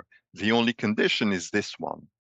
So this condition says that the difference between the payoff of the high game and the payoff of the low game is increasing in my own action. So this is basically an increasing difference condition for a two-parameter value. If you think this as corresponding to T1 and this corresponding as T2, this just says, it's similar to the Milgram-Roberts condition, which says I need for the blue curves to be higher than the red curves, or the reactions correspondences of this game to be higher than those of this game. This is the increasing differences conditions that I need for two-parameter value T1, this T1 corresponding to this payoff and T corresponding to this payoff. So this is a 2-point increasing differences condition, very similar to Milgram and Roberts. By the way, here I should say that I'm using the cardinal conditions. So the whole theory of supermodular conditions is based on the way Topkis and later Milgram Roberts defined it. corresponds to what you supermodulate increasing differences. They're cardinal conditions. They don't survive. They're both conditions that need not survive taking monotone transformations of payoffs. But later, a paper by Milgram and Shannon extended these conditions by giving somewhat more general conditions called the single crossing property and quasi-supermodularity, but I'm actually ignoring that part. The paper is written in that language, but it's easier to present just the cardinal conditions, so I'm following that tradition. All right, so our main result says this. It corresponds exactly to the picture I showed you. Suppose you can find, these are the two games whose equilibria you're comparing. No, sorry, it's this, the hat game and the non-hat game, this one. And the result says, suppose you can find the supermodular game with bars, denoted with bars, such that you can squeeze it according to this partial order in between the two games whose equilibria you're really interested in comparing, these two. If you can squeeze the supermodular game in between, then you have monotone comparative statics. Of course, it's only the outer inequality that interests us because the equilibria of this game are not, they're just not something we were interested in to start with. This is a fictitious game. It's just a tool to allow us to do monotone comparative statics of equilibria without forcing the two games to be supermodular. And so the result is simple. It's really just an interesting observation. The key question is this useful? What can you do with it in applications? Do you have meaningful applications for which the added value is critical in the sense that one simply cannot use the Milgram-Roberts condition? And yeah, I'm going to, next few minutes, convince you that this is the case. So one way to operationalize this result is to, so we're saying, again, these are the two games whose Nash equilibria we're interested in comparing. We assume that they satisfy the partial order, meaning the reaction curves of this game are everywhere higher than the reaction curves of this game. Operationally, this is what the partial order on the space of games tells you. And then the construction, so the whole question is, how do you construct the middle game, this supermodular game with the green reaction curves? And one way to construct it is to define a payoff which is just a convex combination or weighted average of the payoffs of the original two games. So if this weighted average, so these Fi and Fi hat need not have increasing differences in the actions, but perhaps you can find a weighted average that does. If so, then the result works. And it's very simple. It's simply because the payoff, which is a weighted average of the original two games, will have reaction curves that are automatically sandwiched between those of the two original games. And so you get monotone comparative statics. So that's one way to operationalize the result. We didn't find several interesting applications that satisfy this. And the more useful result is this one. So this is a general statement of the result, and it implies a construction that I'm going to show you has many direct applications. So suppose I'm given a game with payoffs that are the sum of two components, a capital F and a small f, and think of this T as the parameter. So it's an additive payoff structure, big F plus T times small f, and T is a real parameter, say. For us, of course, in the interesting case, it will only have two values, but we can think of it as just being a general number. And if we assume that this F, oh, by the way, for this applications, I'm only talking about cases with one-dimensional action spaces. All our results are in that setting. So from now on, I guess I'll be talking about single-dimensional action spaces, because most of the examples in the economics literature actually for games have single-dimensional action space or scalar action spaces. So the conditions we need are increasing for big F only to have increasing differences. So if the game's payoff were given by this part only, then it's a supermodular game. But it actually has a second component, and that second component need not be supermodular. Instead, this little Fi only needs to be increasing in my own action for fixed A minus I. And then the result says that if I compare the equilibria of the game with negative parameter with the equilibria of the game for positive parameter, then the equilibria of this game for negative parameter are less than the equilibria of the game for positive parameter. So that's the general, and this is just because it's very easy to see that this condition alone is enough to guarantee that the reaction curves of this game, when t is negative, because of this condition, are lower than the reaction curves of this game when t is positive. So that's this construction gives us a way to operationalize the result. And more generally, this linear structure of the parameter appearing here as multiplying the second component of the payoff can be generalized. Of course, you can just go to put it, this t need not be linear. It could just be one of the arguments of little fi, as long as when you put t equals 0, this term vanishes. So of course, when t is 0, this term vanishes too. So this is just a direct generalization of this. Okay, it turns out in the applications that we found, it's this simpler form that actually works. And let me show you one application. All right, so the application I have here is Bertrand competition with strategic, what's called Bertrand competition, so price competition with strategic delegation and substitute goods. So substitute goods are the usual form of goods we consider in product differentiation. And strategic delegation simply means that firms are owned by owners who hire managers to play the game for them. And the managers are given an objective function called a contract in this literature, so that guides that determines the behavior of the managers. So the manager is given as contract to maximize this payoff. So the manager, let's say, is paid a fixed proportion of this, pays the 10% of this payoff, for instance, or 30% of this payoff. And what's the payoff? Well, the AIs are the actions, they're the prices here. So it's a price competition. So AI is the price of firm I, CI is its constant marginal cost. So this is the markup times the direct demand of this firm, which depends on its own price and on the rival's price. I'm just speaking as though it's two-player game, but it works just as well for n-player games here. So this is just the usual profit function for Bertrand competition. This is the regular profit function that we normally take as payoff for models of price competition. Price minus marginal cost times demand.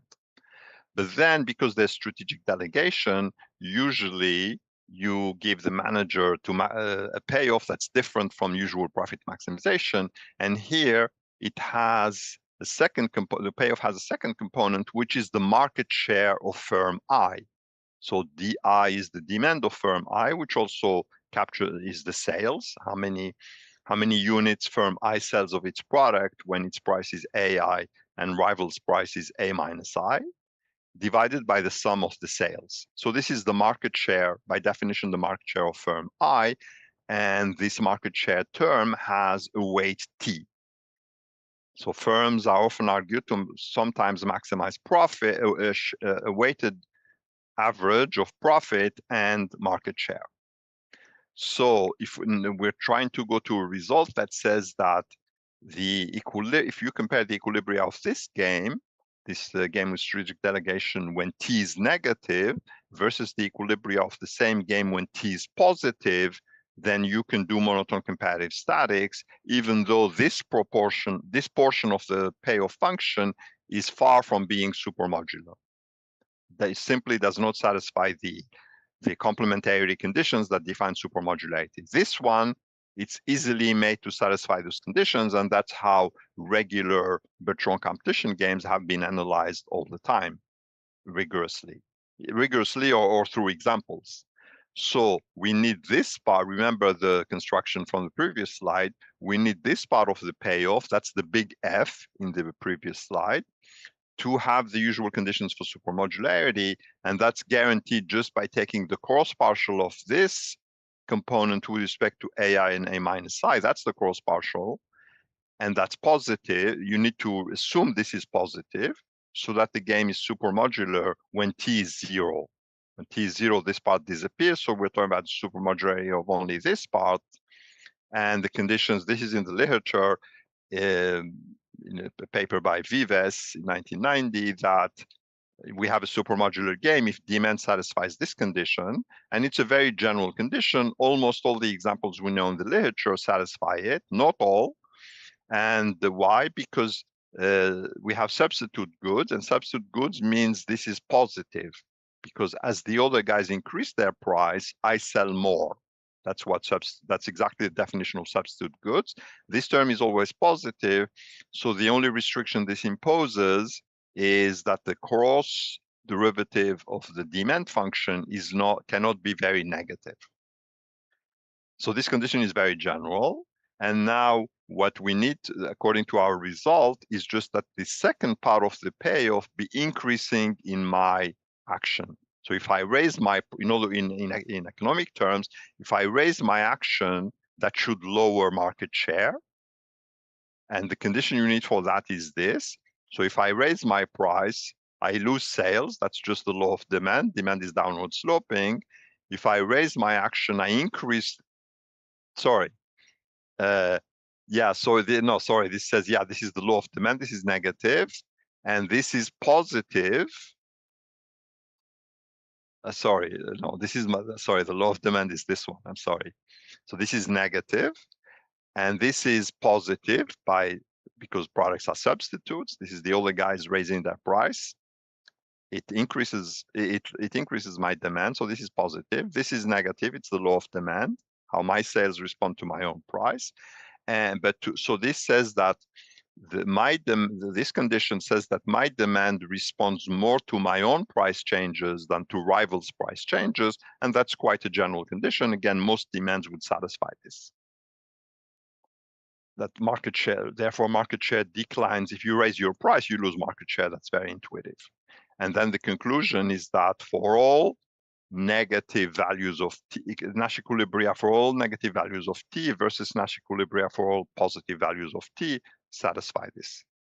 So in other words, if you put more weight on market structure, then you get more aggressive pricing by that manager.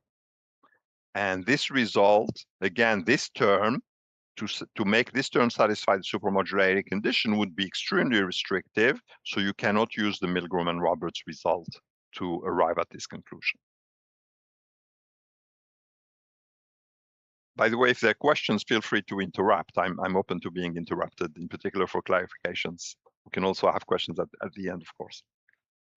All right, so an important part of the paper is that the same method you can use to compare pure strategy Nash equilibria versus Pareto optima of the same game. So I'll just, for simplicity, the paper is more general, but I'll just present Pareto optima as being the argmax of the sum of the payoffs. So this would be the same as comparing pure strategy Nash equilibria with what's called one-shot cartels or collusion in oligopoly, or public good games or whatever, where you maximize the sum of the payoffs. So Pareto optima correspond to maximizing the sum of the payoffs as opposed to the weighted sum of the payoffs for simplicity here for the presentation. And so the way I'm going to make this comparison using our setting that I just developed is to think of the Pareto optimal problem, so the maximization of this total payoff, as being the hat game. I can think of the players as player I chooses AI, player minus I chooses A minus I. They both have the same payoff because it's like a team game where they're trying to maximize the sum of the payoffs. And that to compare the Pareto optima versus the PSNE, I just compare the equilibria of this game and the equilibria of this game. So it immediately fits our setting. And so what are the conditions that we need, for instance, to say that the Pareto optima lead to larger actions than the PSNE, the pure strategy Nash equilibrium, where we need the game to have positive externalities. And positive externalities are defined as each payoff is increasing in rivals' actions. So when the rivals increase their actions, it increases my profit, my payoff. This, for instance, happens in many games. In particular, it happens in price competition that we just saw. If the rival increases his price, he increases my sales and increases my payoff. And that's all we need. No, sorry, we also need, what this tells us is that the Pareto optimal problem, which is this game, the game with payoffs given by the sum of the payoffs for both players, has everywhere larger reaction curves than the original game. So that follows directly from this. And then I need to be able to construct the green game. So to construct the green game, this is where I use this idea of average. Then we take the average payoff of the original game. So this game has to have, I have to be able to find some alpha for which the average payoff in the original game has increasing differences. So of course, this could just be, it could be that the original game itself has increasing differences, so it's a supermodular game, but it could just be any other weighted average. So that's this. Actually, surprisingly, this question has been treated in thousands of papers in industrial organization and public economics, but we weren't aware of, we couldn't find any general treatment of the questions. And so here's the first treatment of the question as a direct application of our setting, and it gives us a very general result, because all you need is negative externalities and the supermodularity of some weighted average of the original payoffs. Let me just say, of course, there's the direct dual. If you take this to be negative and you keep this condition, so if you have negative externalities, which is my payoff decreases in rivals' actions, then you have the opposite results, that the pure strategy Nash equilibria are higher than the Pareto optimal. So an example for the result, the way it's stated here, so the positive externalities is again Bertrand competition, and we know that the cartel or the Pareto optimal solution in a Bertrand game, our prices are higher than the Nash equilibrium prices. So that's just the idea, very much the idea behind collusion, is if firms, instead of competing and producing a Nash equilibrium, they collude and produce a Pareto optimum for themselves, then they have to charge higher prices. That's the whole idea behind collusion. Whereas if you go to a Cournot game, then the Cournot game has negative externalities, because each payoff is decreasing in the output of the other player. Then you get that the Pareto optima have lower outputs than the Nash equilibrium, and that's the other basis for collusion. Collusion means lower outputs. All right, so that's one of the big applications. The other one is comparing pure strategy Nash equilibria with Stackelberg equilibria of the two-stage version, two-stage game with perfect information version of the game. So that's what we call Stackelberg equilibria. Can I interrupt you? Just to remind you that we should stop in 3 minutes. So there are 3 minutes. Okay, I'll be quick on this one. All right. So here we wish to turn this, we're comparing a Nash game with a Stackelberg game in IO language, but I wish to turn them into a setting. We're comparing pure strategy equilibria of two static games, if you wish. So we think of one as the leader, two is the follower, and what we need is the follower's payoff to have increasing differences, so that the follower's payoff, the follower's reaction curve, so this is the second player's reaction curve, is increasing in the actions of the leader. And then we need the leader to have positive externalities, as I defined earlier. Then with these two conditions, you can show that the leader's optimal choice for subgame perfect equilibrium is to maximize his own payoff on the maximal reaction curve of the follower. Let me just say, this is a well-known fact in some parts of game theory, but I find many people who don't know it, is that if the second mover in a sequential move game, if the second mover has an increasing reaction correspondence and should be indifferent after the action of the leaders between choosing, let's say, the minimal point and the maximal point in his reaction correspondence, then sub-game perfection forces the follow in a game with positive externalities, so where the leader is interested in having the follower choose the largest best response, then for sub-game perfection forces the follower to choose the largest best response, and that allows me to think of the leader's solution, the actual leader's optimal strategy is the argmax of the leader's payoff along the follower's maximal reaction. And that allows me to reformulate this original comparison of PSNE and Stackler equilibria as just comparing PSNEs of this game with the PSNEs of this game, and the hat game is just the game where the leader has this payoff, as I just argued, and the follower has his original payoff. And then, under positive externalities, the result is that Stackelberg equilibrium actions are larger than the pure strategy at the Nash equilibria of the original game. And there's also a dual. If I go to negative externalities, then I get the opposite result. And again, Bertrand competition is a good example for this setting, whereas Cournot competition is a good example for the dual. So this again, there's lots of thousands of papers that do this for various industrial organization games, but generally nobody has, to our knowledge, attempted the general result. And this is the first general result that pays attention to getting the result with minimal assumptions.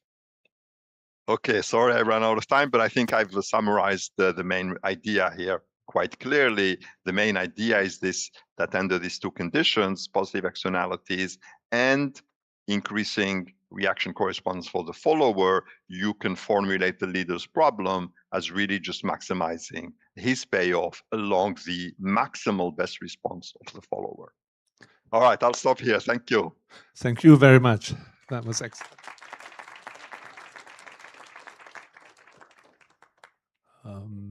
Unless there is an urgent question. Is there an urgent question for Rama?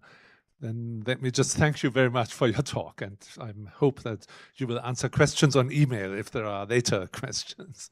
Thank you very much. Okay, very good. I'll be happy to do that. Yeah, thank you. Thank you.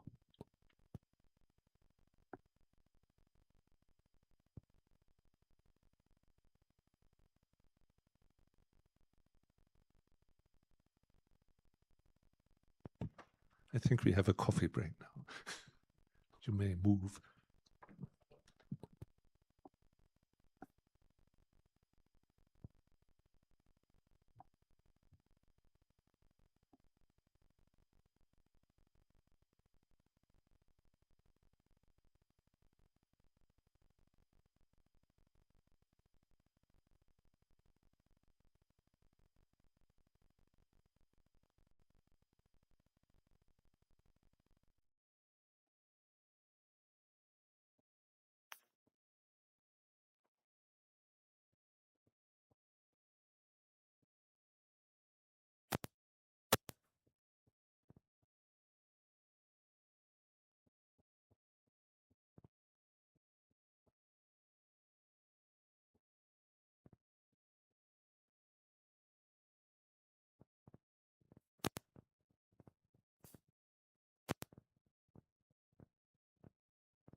Okay.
Oi.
It is my great pleasure to introduce Tilman Börgers, who will be talking about undominated mechanisms. Thank you very much, Faruk, for this great introduction. This talk is about a paper that I've written jointly with Zhang Tao Li, who has just moved from Singapore to Hong Kong University of Science and Technology, and with Keishin Wang, who is at the Capital University of Economics and Business in Beijing. You will see in red here a comment that a new version is coming soon. This is to say, I've been working a little bit this summer on revision of this paper, and I feel more comfortable with the revised version, but it's not yet completely done. So, but soon we will have the revised version ready to post on our homepage. My homepage at the moment has an old version of this paper. So here's the idea of the paper. We study mechanism design, and what we want to do is we want to take the idea that is familiar from game theory, that it is not always, typically not a good idea to play a dominated strategy. And we want to transfer that idea to the theory of mechanism design. So in games, for example, in the prisoner's dilemma, cooperation is strictly dominated. So typically we don't think, game theory does not predict that players cooperate in the one-shot prisoner's dilemma, and so often we rule out dominated strategies. And so what we want to do here is the analogous exercise in mechanism design. We want to rule out dominated mechanisms. So the notion of dominance that we're going to use is the analog of the notion of weak dominance in game theory rather than strict dominance. So the objective is in various settings to characterize the set of not weakly dominated mechanisms. So here the first slide gives sort of a very informal statement of what we mean exactly by dominance. So it's one mechanism is dominated by another if it achieves outcomes that are weakly preferred by the mechanism designer in every relevant environment, and strictly preferred by the mechanism designer in at least one relevant environment. So in this weakly preferred and sometimes strictly preferred, you see the analog of weak dominance in games. And it's, as we think of the player sort of for whom we rule out weakly dominated strategies as the mechanism designer. And what in game theory is the other players is here mysteriously called relevant environment. So that is the thing that I leave for the moment unspecified, and later I will focus on what we mean by that. And the mechanism designer's preferences are sometimes that they want to make money, so they are revenue maximizing mechanism designers. Sometimes they are benevolent, and then they want to maximize some notion of social welfare. So what we mean by what the criterion is depends on the context. And it's still to be specified what I mean by the environment.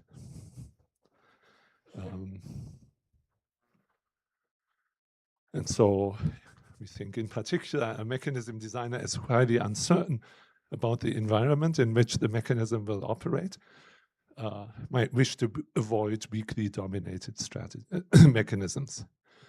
And this is a short allusion to the literature on robustness in mechanism design. So we think of this in particular as a contribution to the theory of robust mechanism design. Now, as in games, it's often the case that if your only theory is that players should not play dominated strategies, you don't get very far.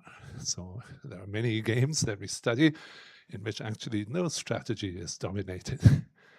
But we still use the dominance criterion sometimes, say, to refine other equilibrium notions, but one can also turn it around and say, I think of this here as a pre-selection criterion, which means I imagine the mechanism designer sitting there and crossing out mechanisms that are clearly not such a good idea.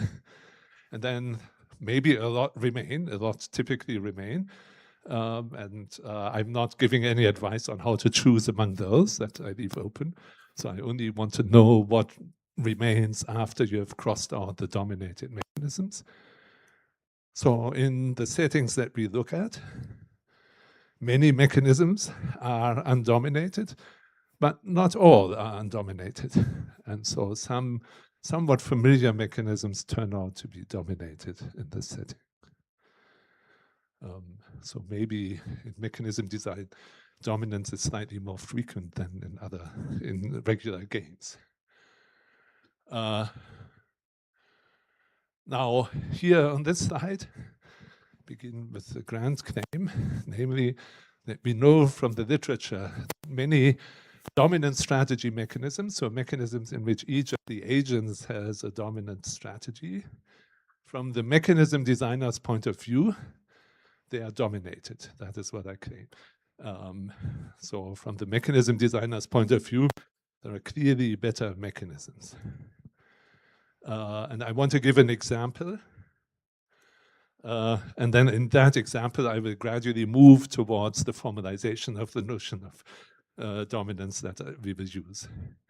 Actually, we will, yeah, so the example contributes to the motivation for the formalization that I will show you. So the example I'm going to take is the provision of public good. So I'm imagining that you have to decide whether or not to produce an indivisible public good. Our society has just 2 members. The cost of production are some number C greater than 0. And I haven't specified everything for this example. Agents have quasi-linear preferences. They have privately known valuations. And the goal of the mechanism is to figure out whether people's willingness to pay, so their private valuations, is enough to cover the cost. And I'm going to use, I'm going to look at a dominant strategy mechanism, so I'm not specifying any probability distribution over types or anything like that. That will not matter throughout the talk. Here's a prominent class of dominant strategy mechanisms for this example, which is that the mechanism designer, before collecting any information from the agents just out of his brain, out of his imagination, picks 2 numbers and says, oh, you have to contribute. If we do this, you have to pay $10 and you have to pay $20. And if you ask me why, then I have no specific answer, but I'm just going to fix this. So in a sense, I'm not collecting any information before I decide this. And then all that I'm going to do is I'm going to ask each of you, are you willing to pay what I have assigned to you? And if both of you say yes, then that's good and we go ahead. And if someone vetoes it, then unfortunately we can't go ahead. And I choose these cost shares so that they exactly add up to what we need. So these mechanisms are clearly dominant strategy because you just say yes as long as the value is above your cost.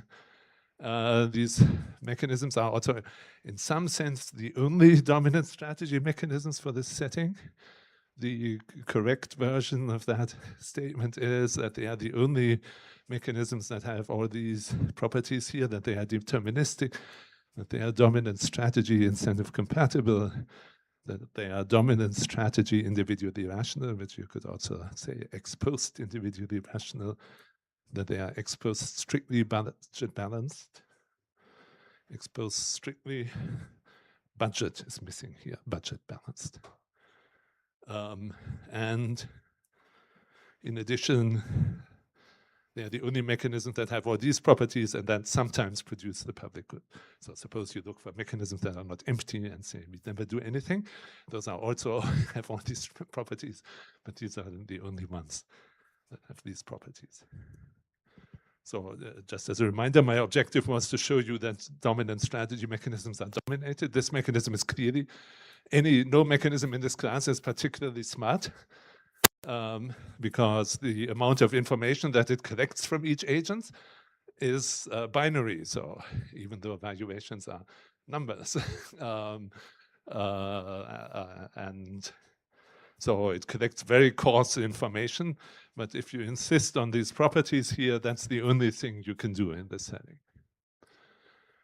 So I'm going to claim that this mechanism is dominated. And so, on this slide, finally, I say that my mechanism designer has some notion of some utilitarian welfare criterion. He has in mind what you probably had in mind anyway as his criterion. And so here's a mechanism that dominates this. The mechanism is, the mechanism designer again picks $5 for you and $10 for you. But then what he says is he first goes to the person who has to pay $5 and he says, are you willing to pay $5? And how about a little more? You can pick. You cannot pay less than $5. If you say less than $5, you say no. But you can volunteer to pay more. And then after that, I go to the second agent and say, oh, he actually paid not $5, but $8. And therefore now I have to ask you only for $7 or something. I forgot my numbers. Are you willing to pay that or not? And the public good is produced if and only if both agents agree. So all that I've done is I have opened up a little bit of flexibility for one of the players. They can make a voluntary contribution. And he might wish to make that if he thinks, oh, this is very valuable to me, and this other player is really not willing to pay very much. Then why not offer some donation? This mechanism only sort of changes the outcome in those circumstances. And in those circumstances, it's always good. The public good is never produced when the sum of the two agents' valuations is bigger than, it's smaller than the cost. Then a rational agent will never in this mechanism contribute so much that the good is produced. You can always say no. And so it's robustly better in the sense sometimes each player says, no, I'm not going to increase my contribution, that's it. And sometimes they do, and then this mechanism performs better by a utilitarian welfare criterion. And so in a sense, this is completely distribution independent. This is in all relevant circumstances. So here, what do the circumstances include? They include what player one's and player two's valuations are, but it also includes what player one's beliefs are about player two's valuations. So choices here become belief dependent. There are no longer dominant strategies for player one. It depends on his beliefs. But regardless of what his beliefs are, these are just first order beliefs, the outcome will be better than under the dominant strategy mechanism. And so in this sense, the dominant strategy mechanism is dominated. So dominant strategy refers to the players. They have dominant strategies. Dominated refers to the mechanism designer. From his or her point of view, this mechanism is dominated. The original mechanism is dominated by this one. In that sense, if you look for a robustly optimal mechanism for producing public goods, you could say, oh, cost-sharing mechanisms are clearly not a good choice for me, even though the literature on robust mechanism design often resorts to dominant strategy mechanisms. So now this point and related points, I'm sad to say, I have made many times. This is not the first time. And I have written papers about it in my past, starting in 1991 and continuing until more recently.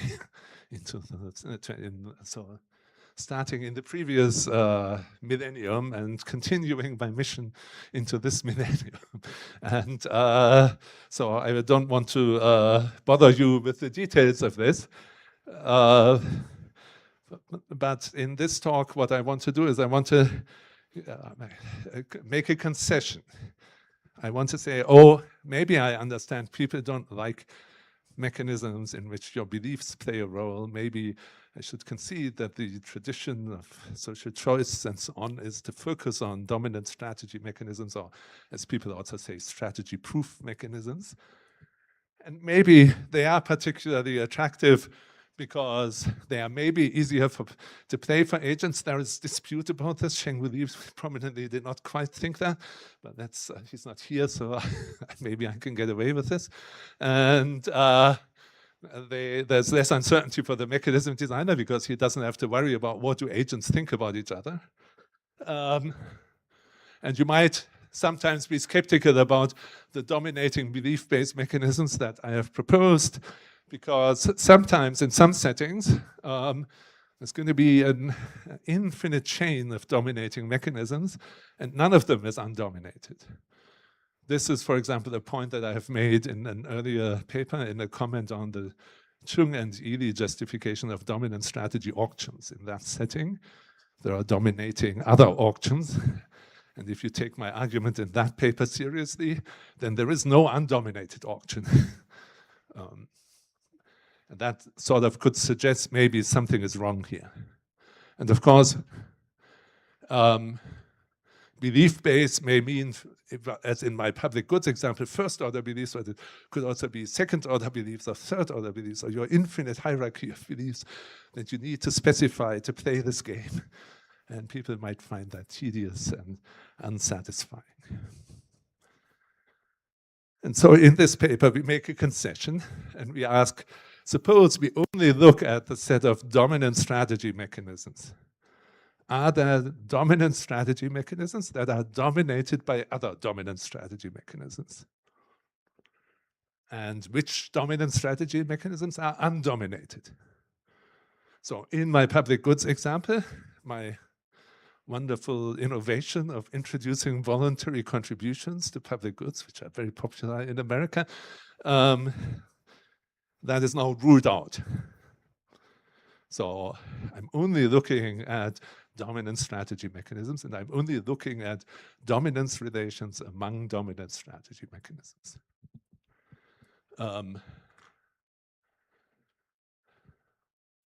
And our results will show that in each example that we deal with, this infinite chain of dominating mechanisms where nothing is really satisfactory, that is sort of how I feel about life, that does not show up. So there will be dominating mechanisms of which we show that they themselves are undominated. And now we do this in this paper for several settings, sort of very old-fashioned classic settings of mechanism design. They are all private value, as one would say. That we need that in order to be able to talk about dominant strategy mechanisms. And we go through each of 3 classical settings and try to answer our question. I say try to, and I say open questions, because even this very simple question, I feel very simple to ask if you sort of have the basic background in mechanism design. We don't quite know the answer, or the answers that we would like to know. So the 3 settings that we look at are a basic screening problem, where dominant strategy mechanism is really just incentive compatibility. If there is a seller and one buyer, the seller designs a mechanism just for that one buyer. And then we move on to a setting, we make it very much more complicated. There's one object and several buyers.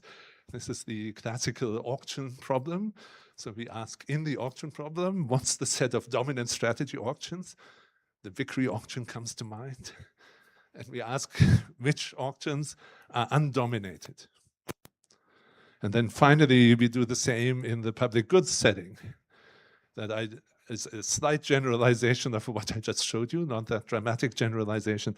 And we ask which mechanisms are dominated and which are not dominated. Here I have also already listed sort of our findings. If I now read those, then we could end the session here, but I don't know. I promise to speak longer, so I have to keep that promise, and therefore I'm going to elaborate a little bit on this. And this slide will again show up at the end as the summary. And the main observation is that in this last setting, we don't have complete results, and we have some intriguing examples that suggest something is going on that we don't understand. I have another slide. After this introduction, I feel that you could underestimate the heroic efforts that we made in writing this paper. Therefore, I put up a slide. What's difficult here? The purpose of this slide is just to say it is not so hard to find examples of mechanisms that are dominated and to say, oh, here's a dominating mechanism. It's much harder to show that some mechanisms are undominated. That requires sort of more complicated arguments and arguments of a form that I haven't seen before and that you haven't seen before and also will not see today. So I suppress those arguments and they are somewhat tedious. They are not mathematically deep, but they are tedious to work through and to check. And that's what I spent some of my summer on, to work through and check these arguments. There is some related literature. So the notion of dominance among mechanisms has appeared in a variety of papers and also contemporary papers that I have not listing here. What I should emphasize is there's this beautiful paper in the Journal of Economic Theory by Alejandro Manelli and Dan Vincent on multidimensional mechanism design that you might be familiar with.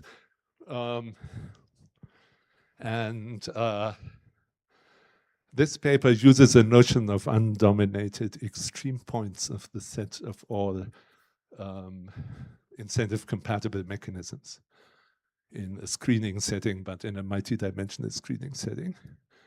And the notion of dominance that they are using for that setting is in a subtle way different from the notion that we use. In the subtle way is the following.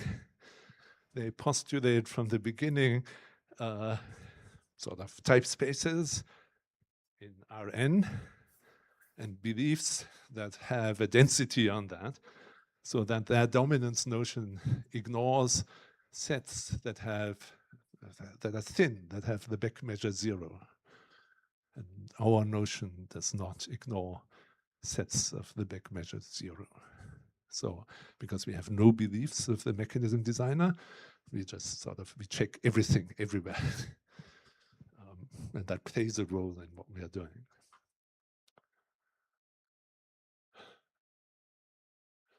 Now the roadmap.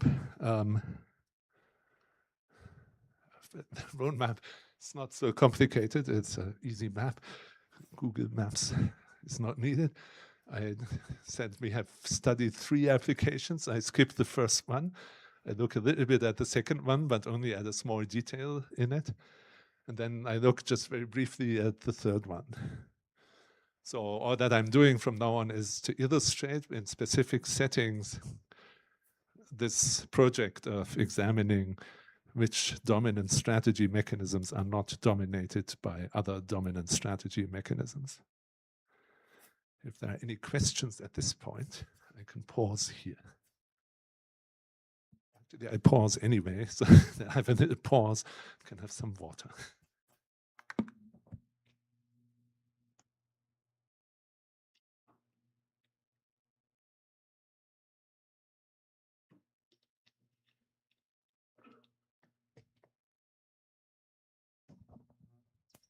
So the first example would just be the simple auction problem.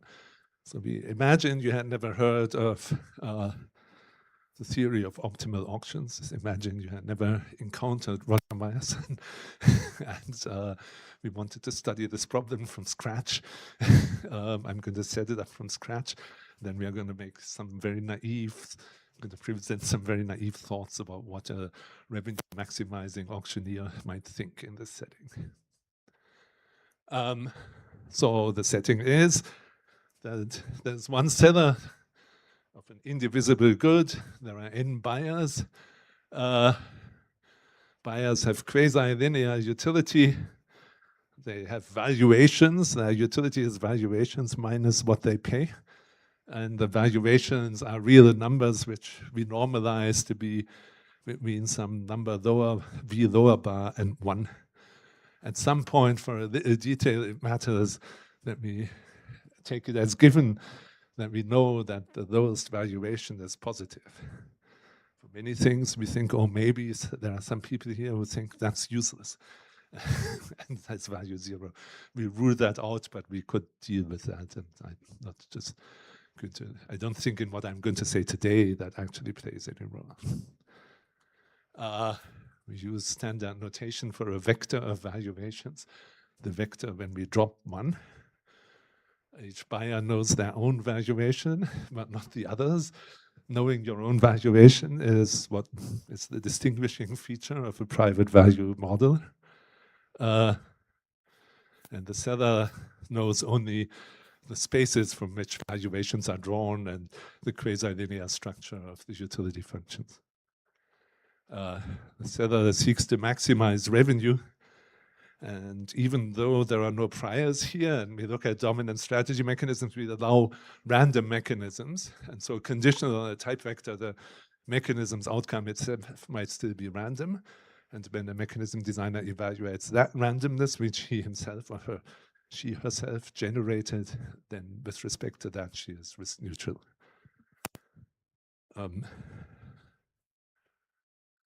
Direct mechanism asks, so because we only look at dominant strategy mechanisms, we can invoke the revelation principle, and we only look at mechanisms which elicit valuations from bidders. Direct mechanism, as a function of valuations, decides for each bidder the probability with which they get the good, and it decides for each buyer what they have to pay. So we denote a mechanism by Q and T, and the components that refer to player I or bidder I by QI and TI. And then we write down the standard notion of dominant strategy incentive compatibility, by which we just mean that for every possible value combination of everybody else, you find it in your interest, you find that one of your optimal actions at least is to report truthfully.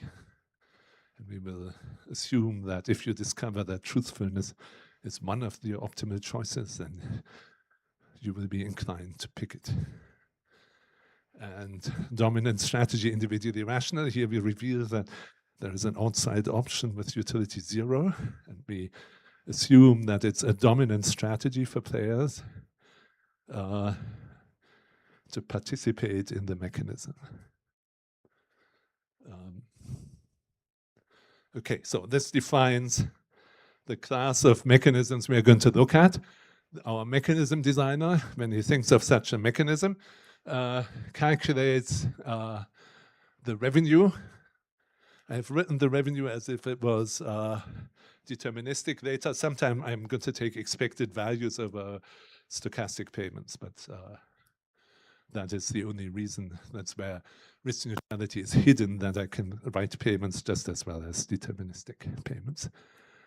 And here's the definition, what it means for one mechanism to be dominated by another mechanism. So the first mechanism is QT, the second is Q prime T prime. And Q prime T prime dominates QT if the revenue for every possible valuation profile is at least as high under Q prime T prime as it is under Q and T. And sometimes it's higher. So if there is no other mechanism that dominates mechanism QT, then we will say QT is undominated. And so if we were fresh to the auction problem and thought this is day one of our class of figuring out what's the optimal auction, we could say let's first rule out what's clearly not such a good idea. And so we could ask, let's restrict attention to the set of undominated auctions. And so the project of the paper is, in this setting, to give a characterization of the set of all QT that's undominated. Now, my co-authors have shown me a complete such characterization. And to their dissatisfaction, I failed to grasp its intuitive meaning. And, they agreed that that was very difficult to see. And therefore, we have actually written the paper without that complete characterization. And instead, we go to a couple of classic auction formats and ask in this classic set of auction formats, which are the undominated auctions. Now, and of course, we must anticipate that there will be many, because it's just the first criterion. We cannot expect that this tells us now what is the optimal choice. But we can be interested in the question, what does it rule out? That's what we're interested in. So we have this in the paper. We look at one very large class of auctions and discuss in that larger class of auctions what's undominated. But for this talk, I will focus on our favorite, the second price auction with the reserve bid.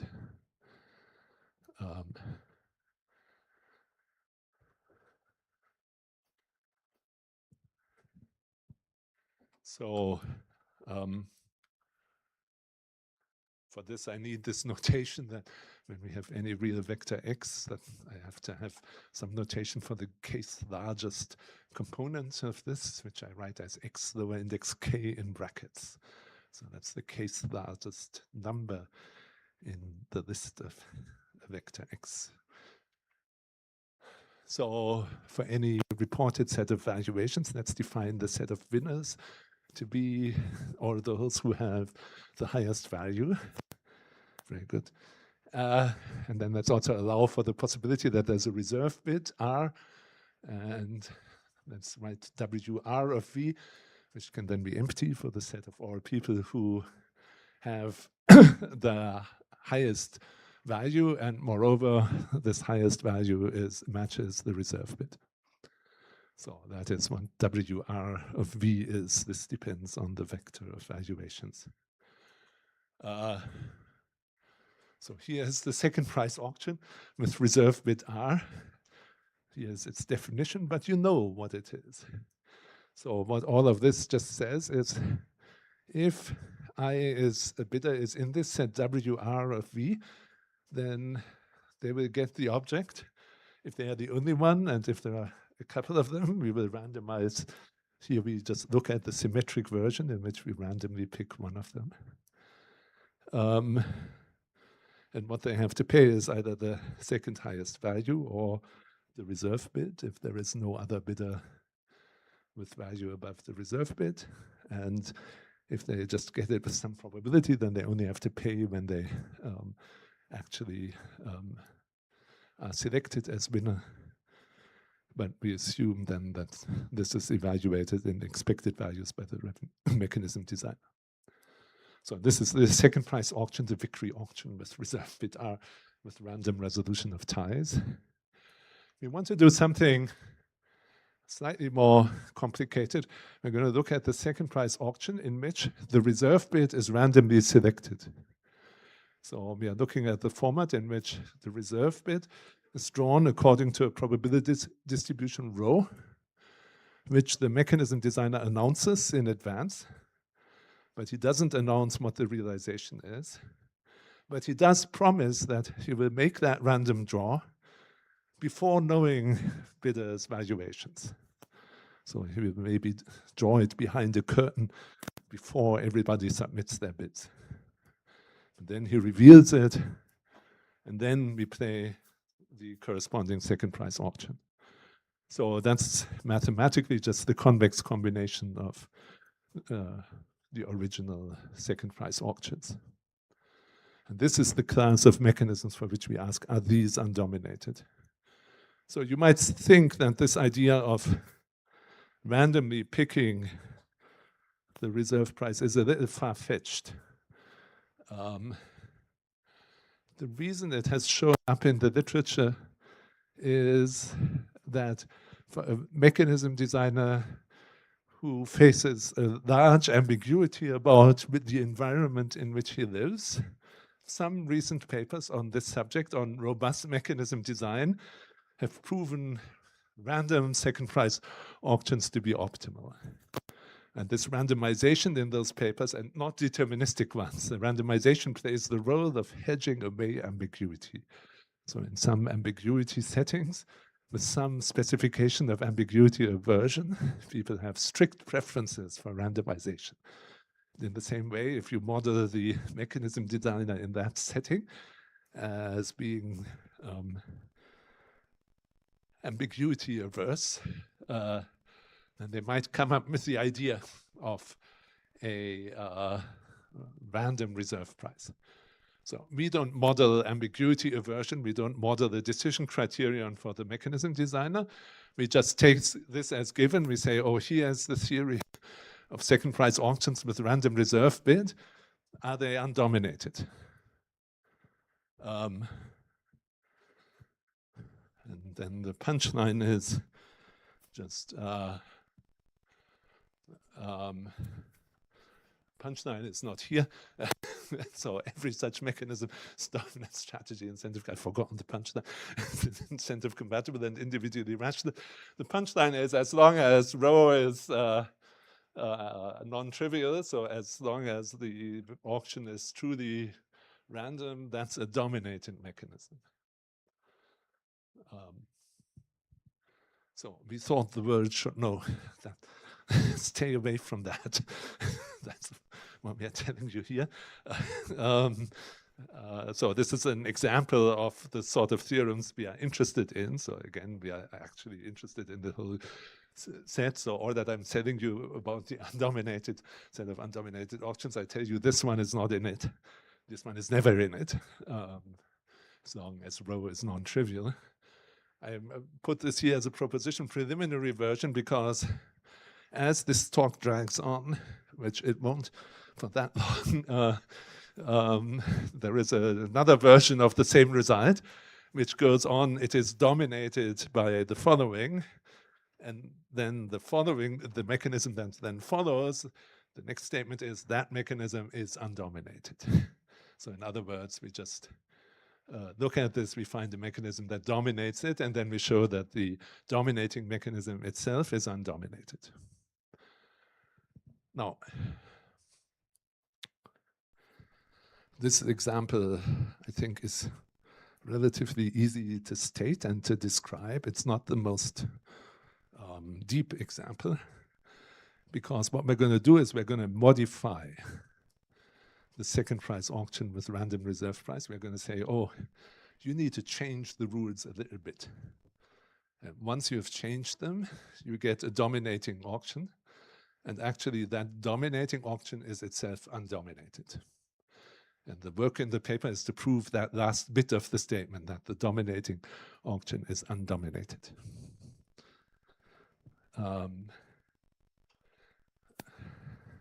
Shall I go on a little bit? Thank you. So what is the idea? The idea is that if you plot for a bidder in this auction the probability with which they get the good as a function of their valuation, fixing the other bidders' valuations, you get an increasing curve, so just the probability that payments are then followed from the envelope formula. Just look at the probability. It is increasing as incentive compatibility requires. It's a step function. And at one point, that step is too big and bigger than is needed for incentive compatibility. And you need to fix that step. So here's some mathematics about them. Here's the picture. So what I do is I write down the auction in which, the case in which there are 3 bidders. And I'm looking at a very specific profile that's not, it's a little artificial here, in which you think, oh, both other bidders have value 5.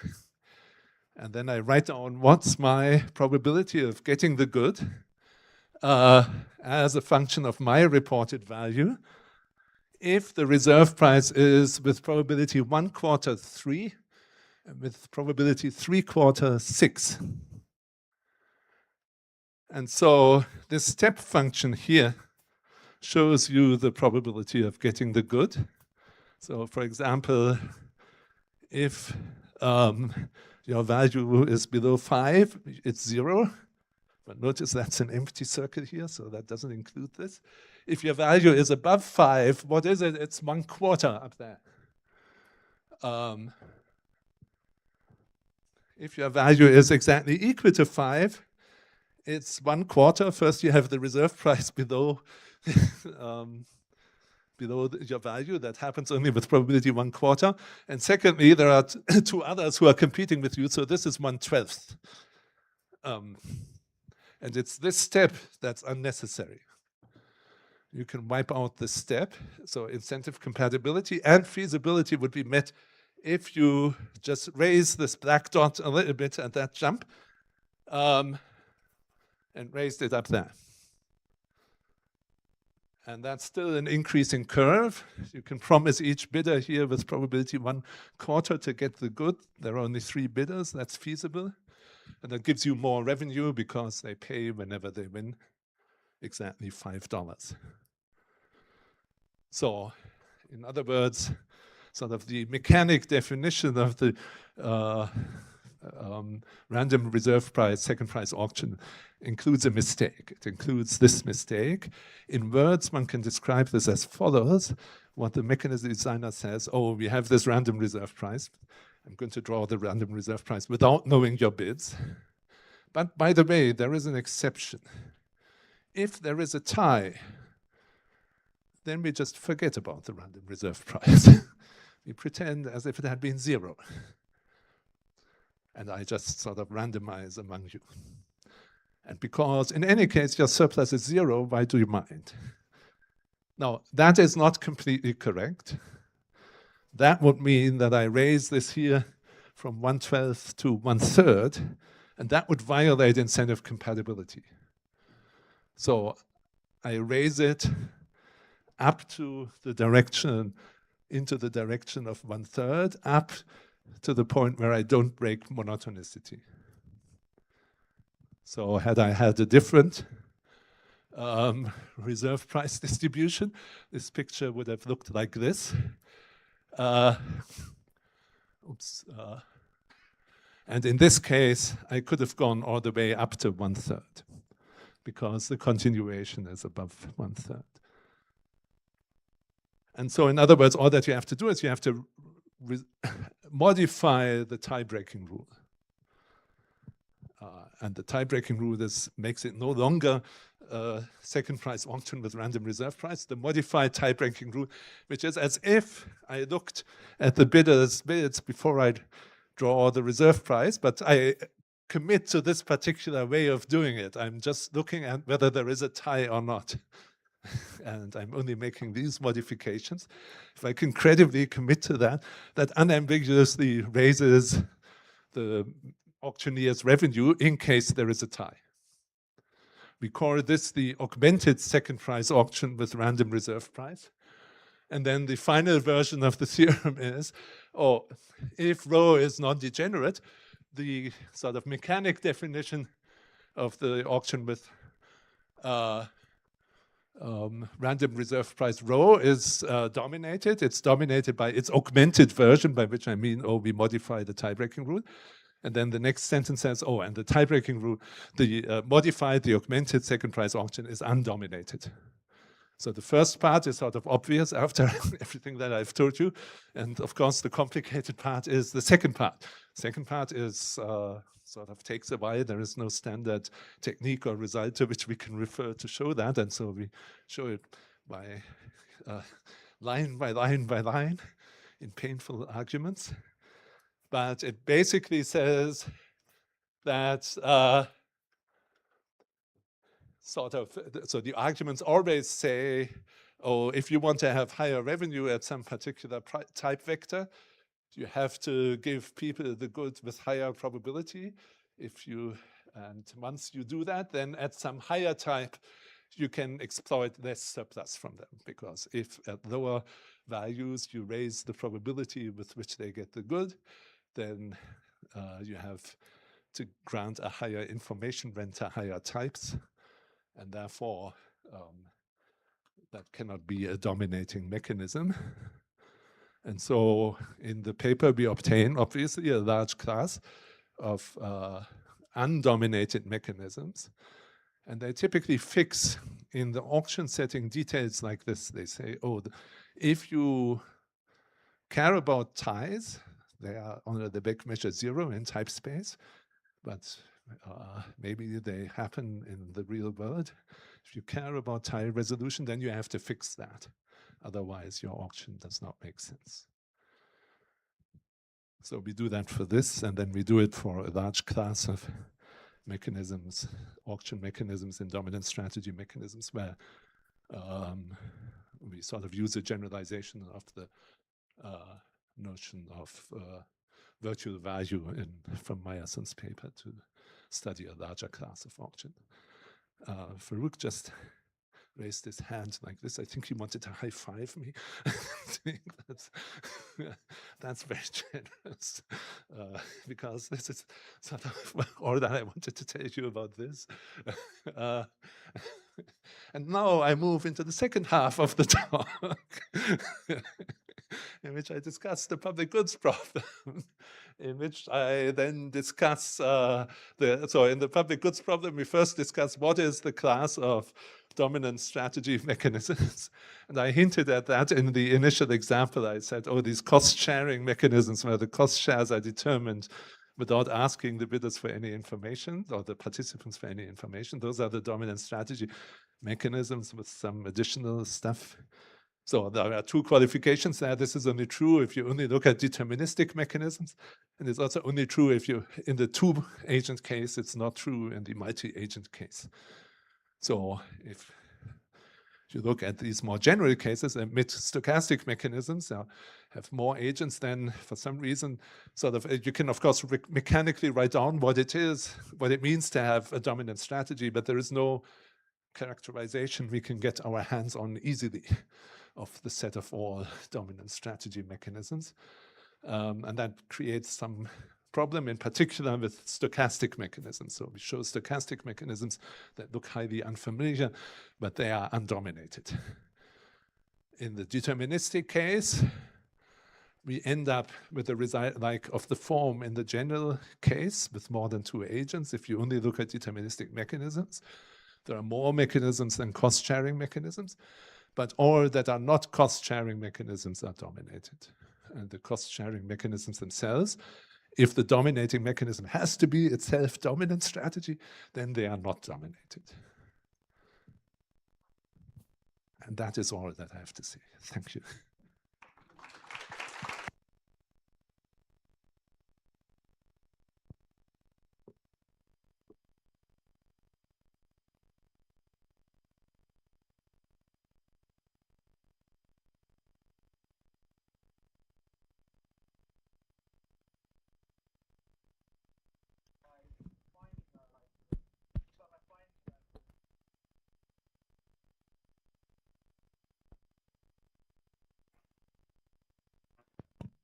Excellent.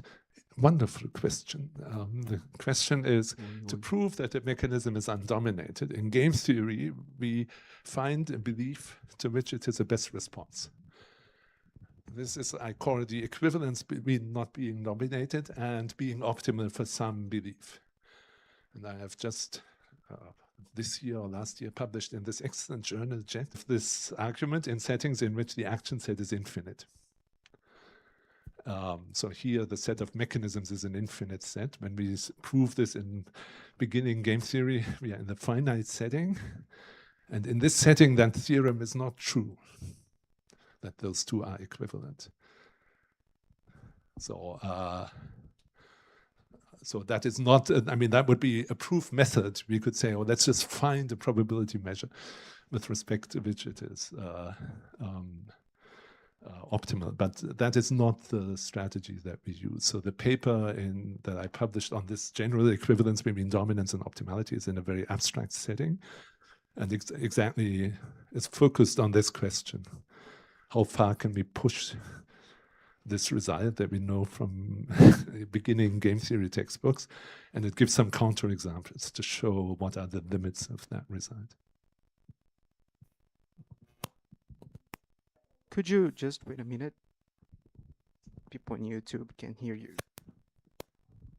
Thank you. The domination order that you impose, like I assume the mechanism can be dominated by multiple other mechanisms. Do they converge always to the same undominated? Do you have any structure on this domination order? So, of course, we worried about this question, and it is for this reason that this final version of the result says, oh, the augmented version is undominated. So in other words, in principle, we are looking for those mechanisms that are undominated for the set. That's going to be a large set. And this theorem just tells you for one class of mechanisms that they are not in that set, and for another class of mechanisms that they are in that set. But it doesn't tell you what else is in that set.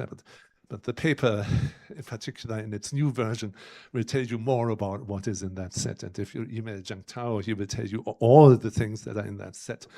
And at that stage, you will feel I should better not have asked.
Oi.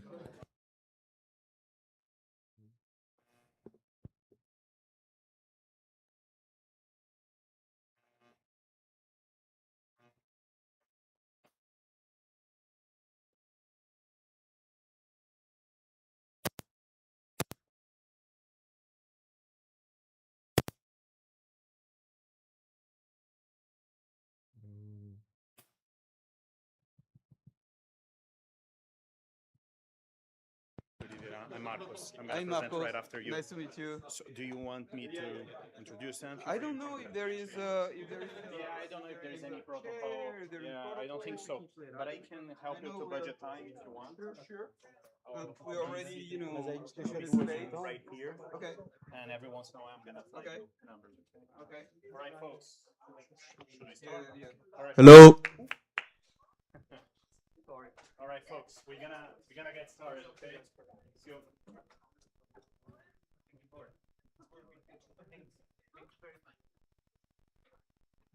right. Olivier. Yeah. Oh, sorry. Okay. Okay. I don't think I need this. It makes this, big. Do you hear me? Yeah. Say no if you don't hear me. If you hear me, say nothing. So, okay, great. Okay, so thank you everybody for being here. And so this talk is a different title from the program. Okay, I just wanted to, yeah, it's the same Olivier, the real one, not the online one. And so this talk has really much to do somehow with what Tilman explained, which is, the elimination of dominated strategies or the never best responses. And in the talk, it's going to be the same thing, so there is no distinction between the two. And especially with incomplete information, in incomplete information models, we're talking about what is called interim correlated rational ability, and this is the solution concept we are going to try to understand better today. So the title contains the notion of direct representation. So what do we mean with this question of direct representation? So first of all, what we want to do is we want to fix what we call a payoff structure. So we have incomplete information about some parameter. It's called K, the state of nature. We have a set of players. They choose actions in action sets AI. They have payoff functions UI. And what we want to understand is what is the behavior of the players under the solution concept which we fix, which is ICR, intercorrelated rationality, when we vary the common prior information structure. So you can think of it like a problem of information design where you can vary the information and you look at what are the different outcomes. So why ICR? Well, ICR is important for studying robustness of equilibrium outcomes to perturbations in information. It's important for information design. It's important for global games. I'm not going to enter details of the literature, but there is a big and growing literature on ICR. So if you look at the question, the way it's put on the top row, essentially, you just have a big space of common prior information structures, and you vary all the possible information structures, and you look at all the possible distributions of outcomes. And if you want to test if a certain distribution of outcomes can be obtained, well, your search space is very large because it's a search space of all the possible information structures. So what we're after is a reduction of the space of information structures that we test. And what we want is to have what we call a direct representation. I'll be a bit more specific in a few minutes. It's a very reduced set of information structures, again, in which we can test all of them. And this one is going to be dependent on the game. Okay, so if you have a payoff structure, the payoff structure is going to give you the direct representation. Okay. The main result is, yes, we can do that. For every finite game, there is a representation which is countable, meaning that we have a countable state space, and the number of constraints that are going to define what is the outcome of ICR versus anything which might not be the outcome of ICR is going to be characterized by linear constraints, which are bounded in number for every type of the player. So what is our benchmark? This sounds very abstract, but you know what we're talking about here. I hope you should know, at least in the case of correlated equilibrium. In the case of correlated equilibrium, what do we have? We have a source object, which is any possible information structure, including correlation that may or may not have information about the state of nature. And we use this notion of, Bayes-Nash to project on the distribution of outcomes in the game, okay? Now, what do? We could call that the revelation principle. I like to call it a direct object. We take that now as a source, okay?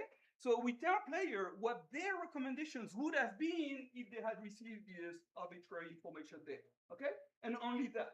Well, the point is, if you're willing to choose a certain action and you just know that you were willing to choose this action, well, you don't want to change your mind, okay? And the fact that you don't want to change your mind means that if you're informed only about the action you would have chosen, then it's an equilibrium or it's still incentive compatible that you do choose these actions that you would have chosen in the first place, okay?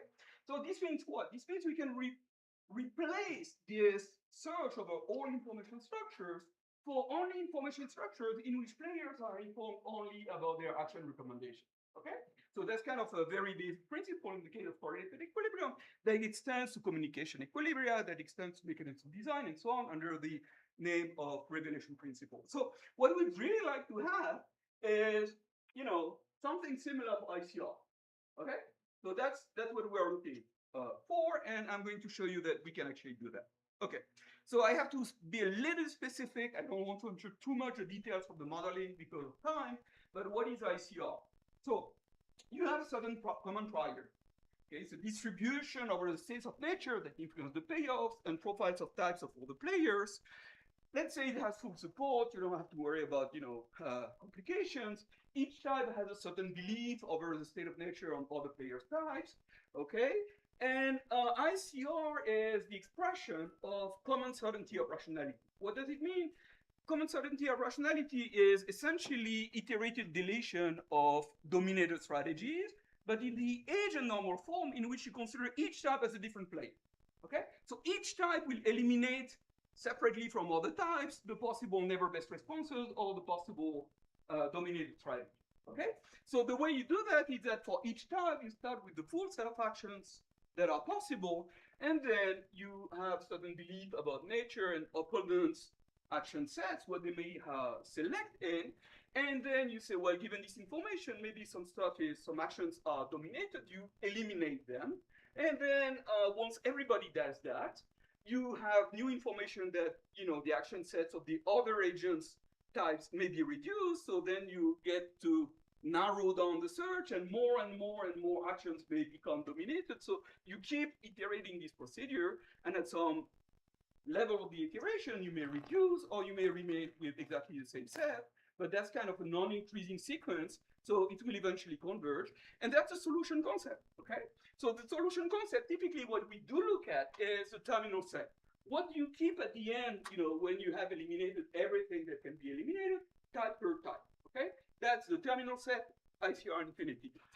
It is actually interesting and important that we also have in mind that it is a process of successive elimination, and the hierarchy is the trace of this elimination, starting with the full set of actions, the ones that are eliminated in the first round, the ones that are eliminated in the second round. So the sequence of sets that survive this elimination is going to be the hierarchy, and the limit of the hierarchy is the terminal set. So what we have in this talk is three obstructions, three kind of things that don't work, and how to fix them. Okay. So the first question is, well, the solution concept, in a sense, which is economically meaningful, is what people choose from. Okay. What remains at the end, the terminal set. So can we just naively say, well, let's use the terminal sets as a direct object? What do we mean by that? We mean that we're going to inform the players only about the terminal sets. Okay. That's going to give us an information structure. And we're going to say, from this information structure, apply ICR. Okay? Do we recover the terminal set if we just do that naively? And actually, it doesn't work. It's very simple to see. One example is the electronic mail game by Rubinstein. Just in a few words, I'm sure everybody knows here, it's a game of coordination under incomplete information. There are two equilibria if players don't have any information, attack. So both players attack, and both players do not attack. And under the email information structure, no type ever attacks. Okay, all the types eliminate the attack action, and all the types have only the surviving action N. Okay, that's what happens. Okay, contagion and so on. So I'm not going to enter the details of that. But so now let's say we only inform the players of N. Okay, well, there is no information. All the types receive information N.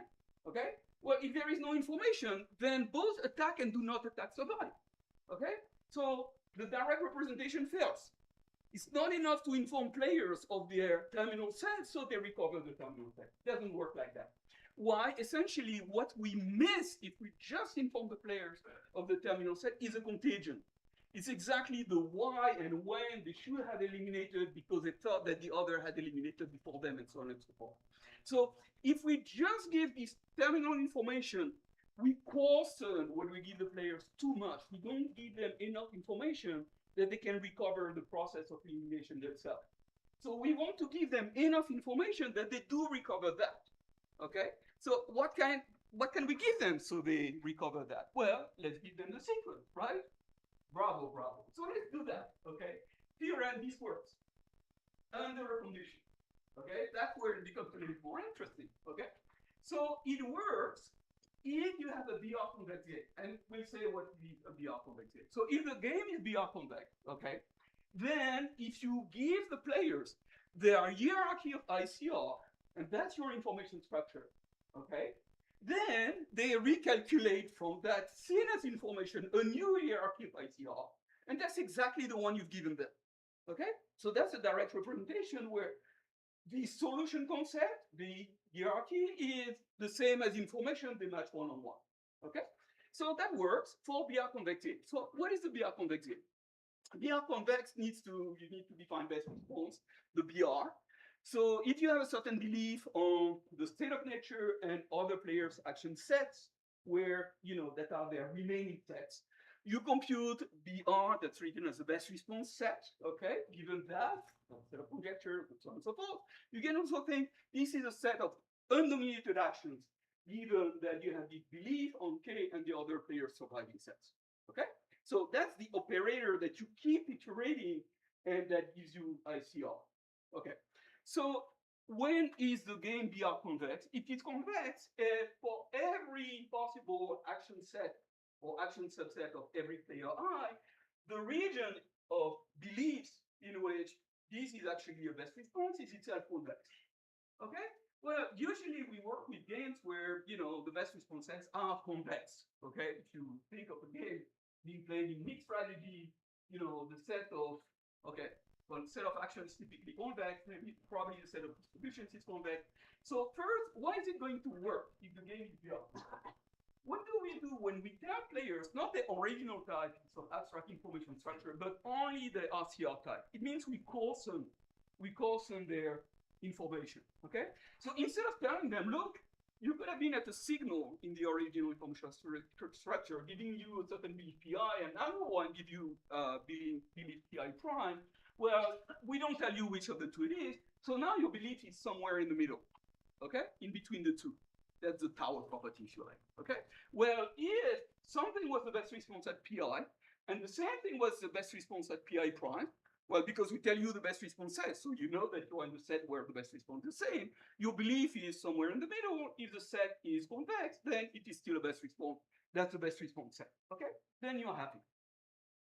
Good, so you can pull types that have the same best responses, and the best responses is undodged. That's very good. So one question is, well, are games in general VR convex?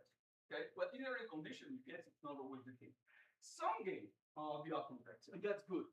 First, binary action games, where you may have n players, each of them has 2 actions. Those are VR convex, okay? So we have a good principle for that. Then we identify another class of games that we call ordered actions, where we work with interval best responses. And, you know, they are kind of, it's economically meaningful, but I'm going to go quickly on that. It's not just binary action games. And they're also VR convex. Okay, so that's good. It's not, you know, it's not reduced to something to nothing. Okay, but general finite games do not have to be VR convex. Okay, what? What is the set of beliefs on which exactly BI is a set of best responses for player I? Okay, it means everything in BI is a best response. Okay, so you check all the actions in BI, there must be a best response. The fact that a certain action is a best response, or the region on which an action is a best response, is a convex set. That's not a problem. So this intersection is convex. But now you say, hey, exactly BI has to be the best response. Okay, so everything not in BI cannot be best response. So you exclude the union for everything not in BI of these sets. So you have a convex set from which you exclude the union of convex sets, so you may create kind of holes in between, and this set has no reason to be convex in general. Okay? So what do we do? Well, that's kind of the problem. You know, ICR hierarchies cannot always be a direct object, that there are segment obstruction, and we're going to see what we do about it. So let's have clearly an example in which a best response set is not going to be convex. Okay. We imagine we look at a player choosing the row, and the column is the uncertainty about the other player. There is no question of the state of nature.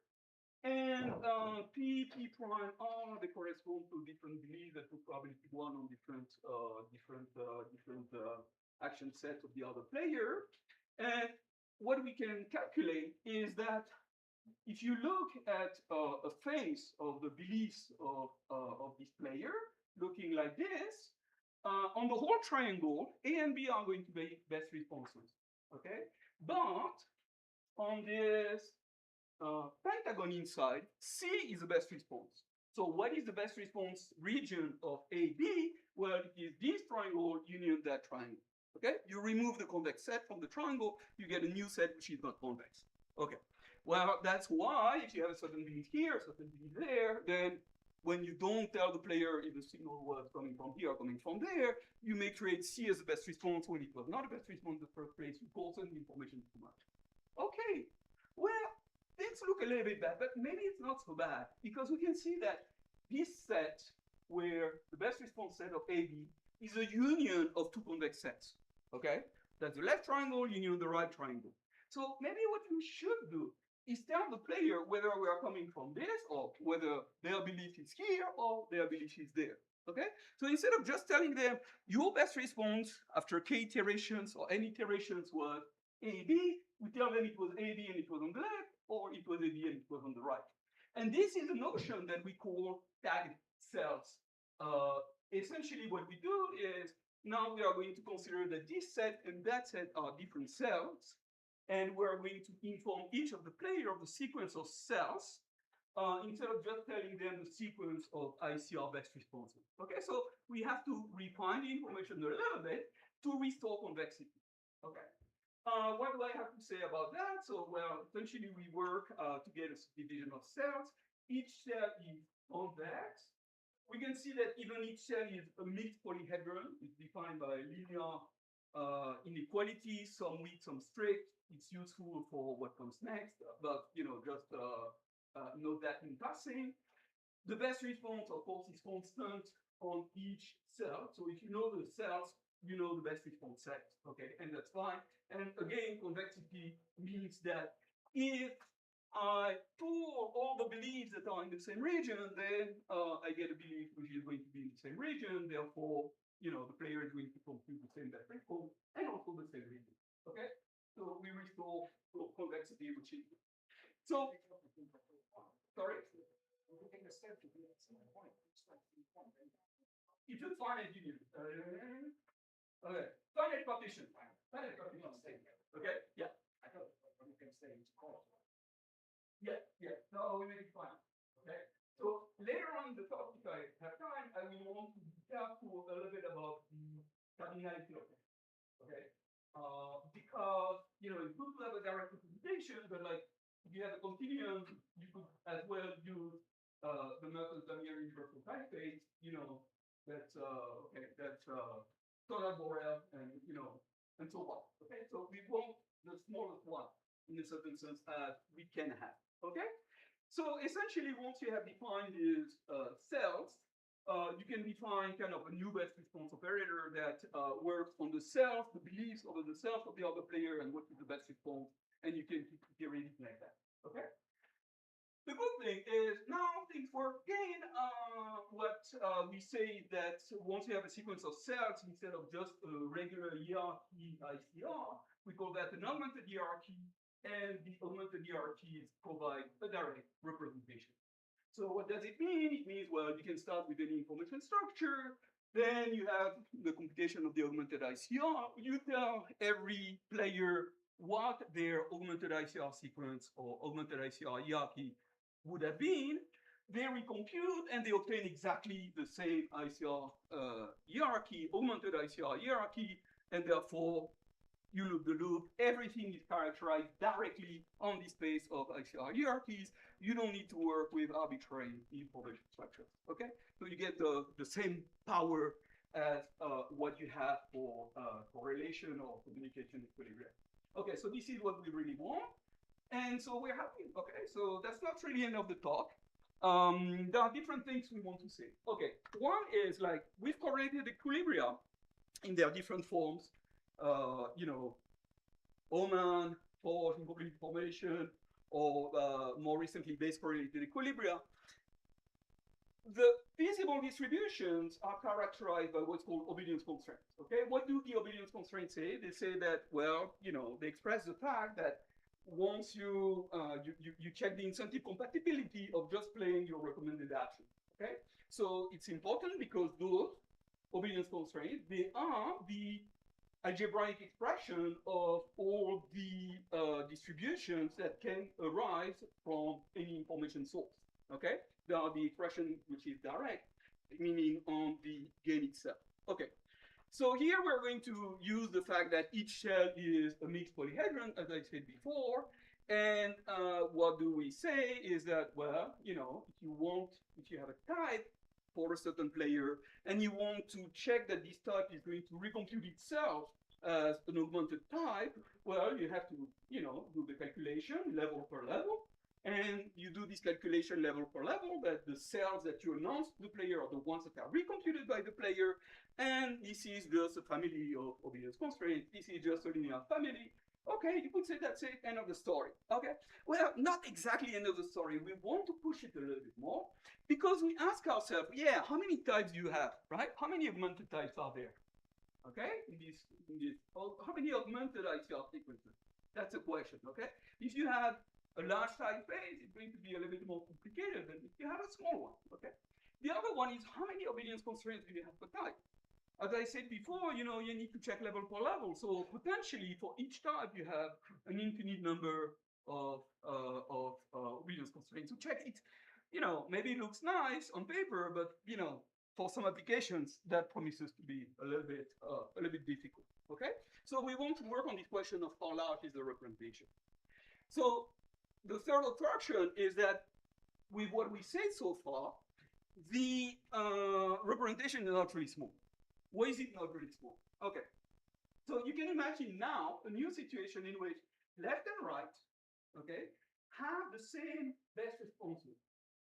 Okay, so instead of having two disconnected components, two disconnected cells, we have two cells where left, right, AB, let's say our best response is left union right. This is non-convex. I say, well, I use the decomposition in cells in two parts, left and right. What do we know about the belief of a certain player, whether, where we sit in this triangle? It's going to follow a martingale. Okay, fine.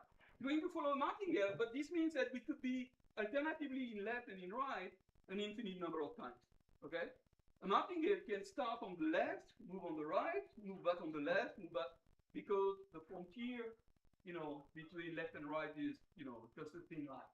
Okay? So there is no bound on the number of alternating types. Okay, so that's kind of a little bit bad.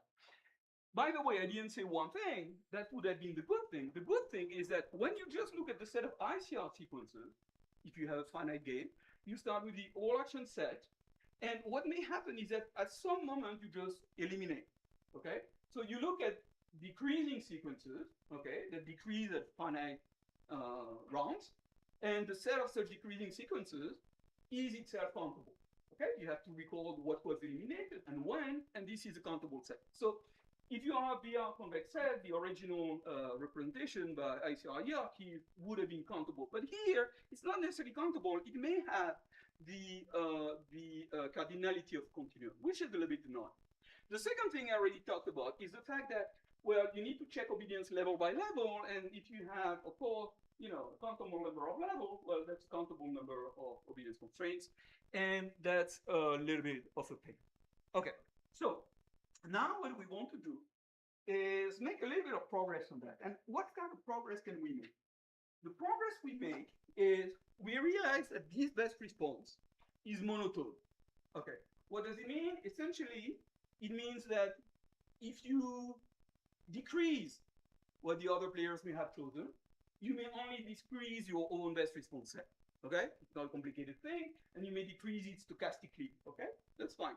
So that's going to have one implication.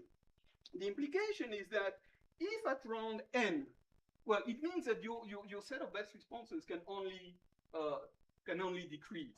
Okay, but in particular, it means that if at round n and at round n plus n, okay, given a certain type in some abstract model, you computed the same best response set, the best response set is going to be constant in between. Right. So this is useful for us. Why? This is useful because if you look at the best response set in terms of actions, not with the types, forget about the types so far, about the, decomposition in cells, okay, just the actions. It's constant, it may decrease, it's constant, okay? So it says you need to check the obedience constraints just before and just after the transition, okay? In between, the obedience constraints are going to be implied by the fact that you have the same best response set at the beginning and at the end of the constant set of, where you did not eliminate any action, okay? So that's great because we don't need to check everywhere. We just need to check the obedience constraints at the transitions, okay? The transitions mean just before you eliminate and just after you eliminate, okay? So this helps us reduce a lot the number of action, of obedience constraints that need to be checked. And we don't do that, we don't do only that. We use this idea also to reduce the number of types themselves, okay? Instead of recording if you've been left, right, and so on, and when, and what did you do here and there, that may be a continuum. We only record this information at the transitions, just before you eliminate an action and just after you eliminate an action, okay? So now you're going to pull things if you are informed of, you were in this cell and then the round after you eliminated that. Well, you're going to pull certain information. You're in BR convex cell, so therefore you're going to compute the best response set, which is going to be the same for all the types that have been pulled together, and that's a good thing, okay? Because given your new information, you're going to have a best response set, which is somewhere at the beginning of the constant set. That's what we call the kind of plateau here, as well as the end of the plateau. Therefore, it's going to be the same in the middle of the plateau. So the whole point, takeaway here, is that instead of telling the player their sequence of cells, we may only tell them the rounds at which they make a transition, okay? They eliminate a certain action, not they switch cells, but precisely they eliminate at least one action. We tell them what was the cell before they eliminated and what was the cell after they eliminated, okay? So that's a big reduction.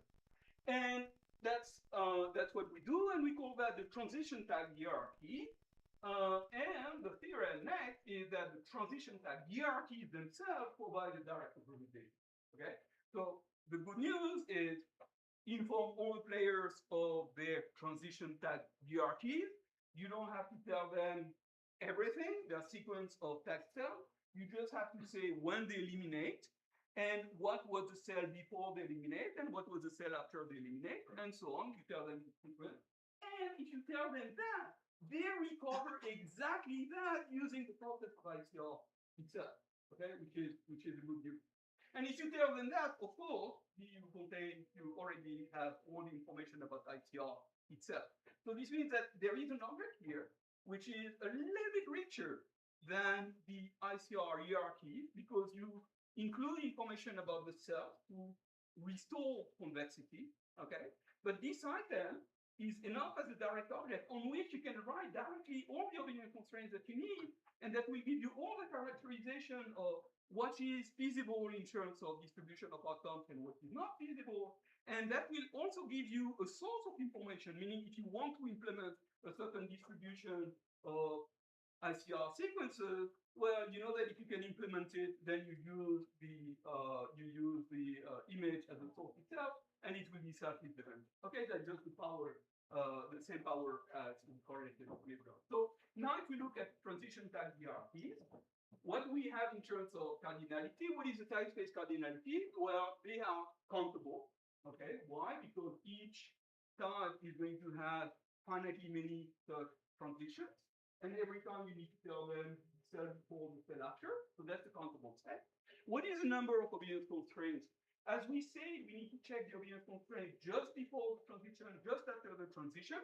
So essentially, it's going to be maximum of 2 cardinality of their action set. Okay, so we have per type a finite number of obedience constraints, and we do have a countable space of types on which everything can be directed. So I'll summarize quickly. 3 obstructions, 3 direct representations are related to the type of I don't know, like 3, I don't know. Okay. So first obstruction, okay, is that if we remove too much information, we tell players the limit of ICR, we don't give them enough information, and we discard the elimination path. Okay. Well, then what we say is, the restoration against that is to say, well, we are going to tell all the players the RCR hierarchy. Well, that's enough if the game is BR convex. But if the game is not BR convex, then you're in trouble because you are going to types that don't have, for which the average belief is not going to be in the same best response region. And that's a little bit annoying. So what is the construction to restore that? To restore that, we use the augmentation where we break down each best response region into a disjoint union of cells, and we inform players of the sequence of cells. Now, when we look at that a little bit more closely, we realize that there is another problem here, which is that the set of such sequences may be large, may have the cardinality of the continuum, and the third construction to repair that is to have the transition tact, okay, that's more economical. We don't care if there are lots of left, right, left, right, left, right, wherever the action set is constant, because at the end, this is not playing any role. We don't need to inform the players of that. So those are the three obstructions and the three instructions, and maybe a summary, but that's it. Thank you.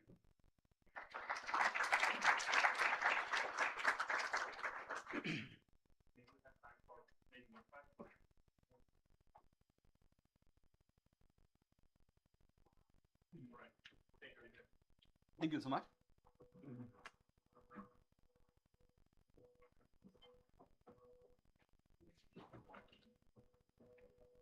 Thank you. Is this yours? No. No? Yes. Yeah. Ah, valeu, obrigado. É, o que é uma obra, né? Tá tendo uma obra aí, tá fora do controle. Tá tranquilo. Mas obrigado por checar. Did you keep the key, Bernard? Um, you have. Okay, Bernard has it. All right. Writing for the keeper, I don't know.